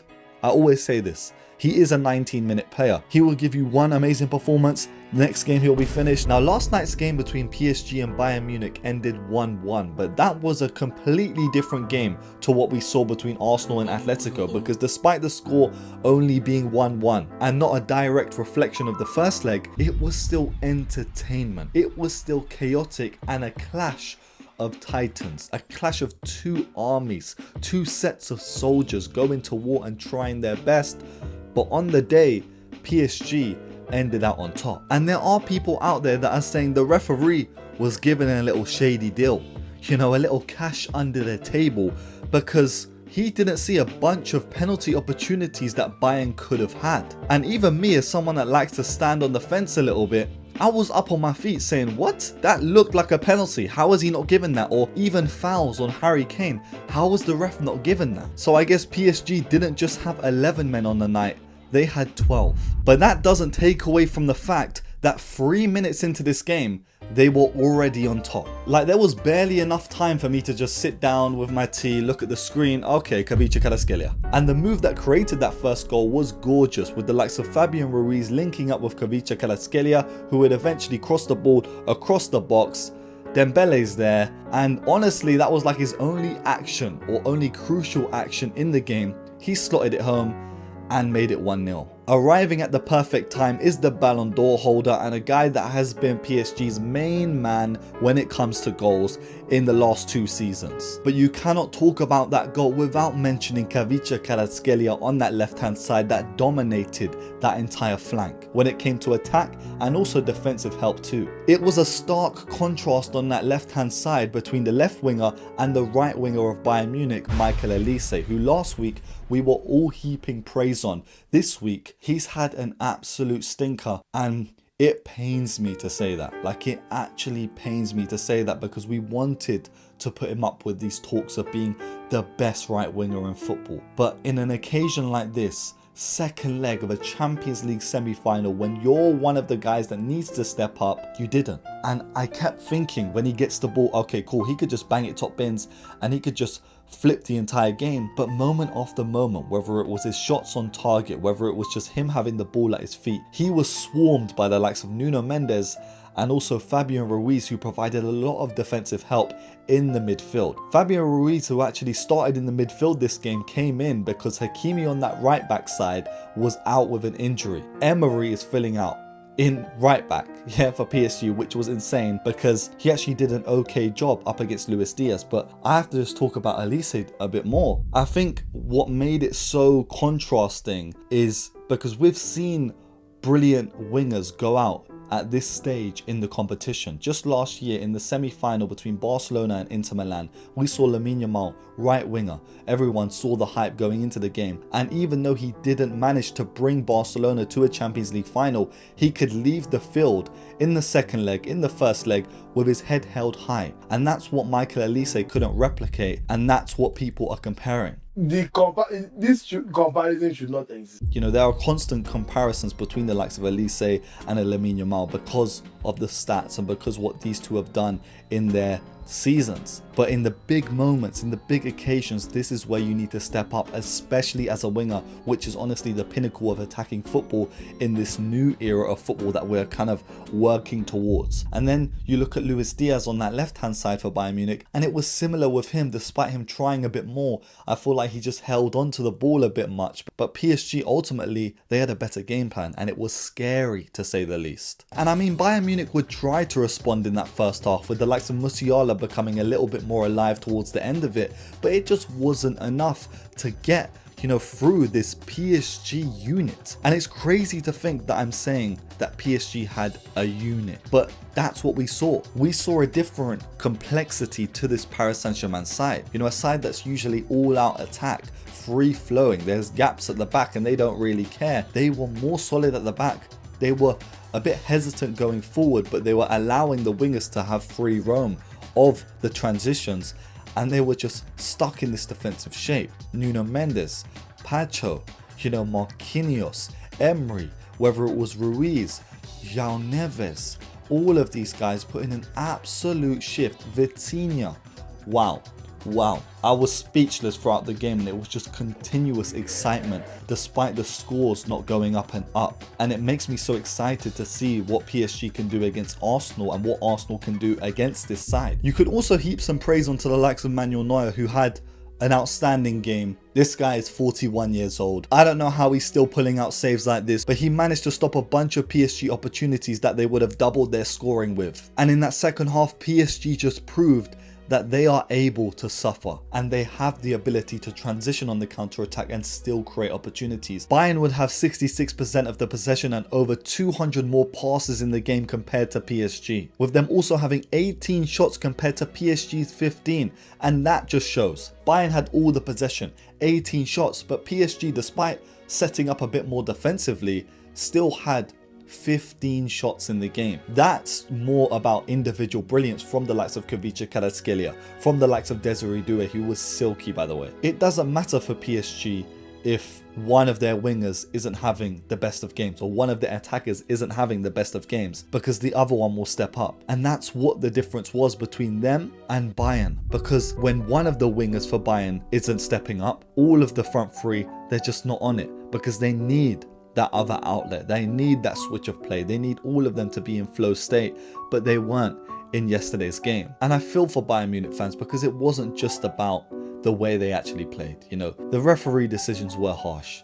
And let's not just talk about red cards. Nuno Mendes probably could have got a second yellow. Just any challenge, you know, certain challenges that Harry Kane probably would have got in other games, he just wasn't getting. Elise probably would have got fouls in other games, he just wasn't getting. And the ref was giving a lot and letting it all just flow. Doué would have an opportunity in like the 64th minute where, as I said, he's transitioned the attack like single-handedly and got a shot off with his weak foot and nearly scored. And he did this like 2 or 3 times where he's just all on his own in the attack and he's wriggled away from players and he's got a shot off. And by the 65th minute, Dembele was coming off and Barcola was coming into flow. And then when Barcola came in, Kvicha said, you know what, I'm getting my second wind. He got fueled up again. Gear secondo, you know, Luffy style. He's just come to life again. He's playing it about and he's nearly scored. Like, there was multiple times where I'm just on my feet, Kvicha's going through and through on goal, and he is just, what is going on with this player? Like, I don't know if he's in Ballon d'Or contention, because You know, he had like a bit of a slow start to the season, but Champions League wise, he's been incredible. Wow. Even from his time at Napoli, we knew. You know, we knew on the channel, we were making wingers videos back then and talking about him, the likes of Rafael Leao, but he's just stepped up and gone to a different level since this signing to PSG. And Bayern Munich would have opportunities to tie up this game, get themselves back into it, whether it was Jonathan Tah at the end of the first half or, you know, Upamecano came off, Leonard Carl came on, they were throwing the kitchen sink at it, but nothing was working. Diaz wasn't able to really wriggle through and get a shot off on target. Elise was having an absolute stinker and getting pinned to the ground. Harry Kane, however, just a simple ball into his feet, a turn and a shot with his left foot, and he scored. And that's what the wingers weren't providing Harry Kane with for a lot of this 90 minutes that I was screaming at my TV. Elise needed to realize that he was having a stinker, so just provide the ball for the likes of Harry Kane, and he didn't do that. But eventually Alphonso Davies, who was substituted in the game, would just pass the ball simply to Harry Kane, who would turn, who would shoot, and it would score.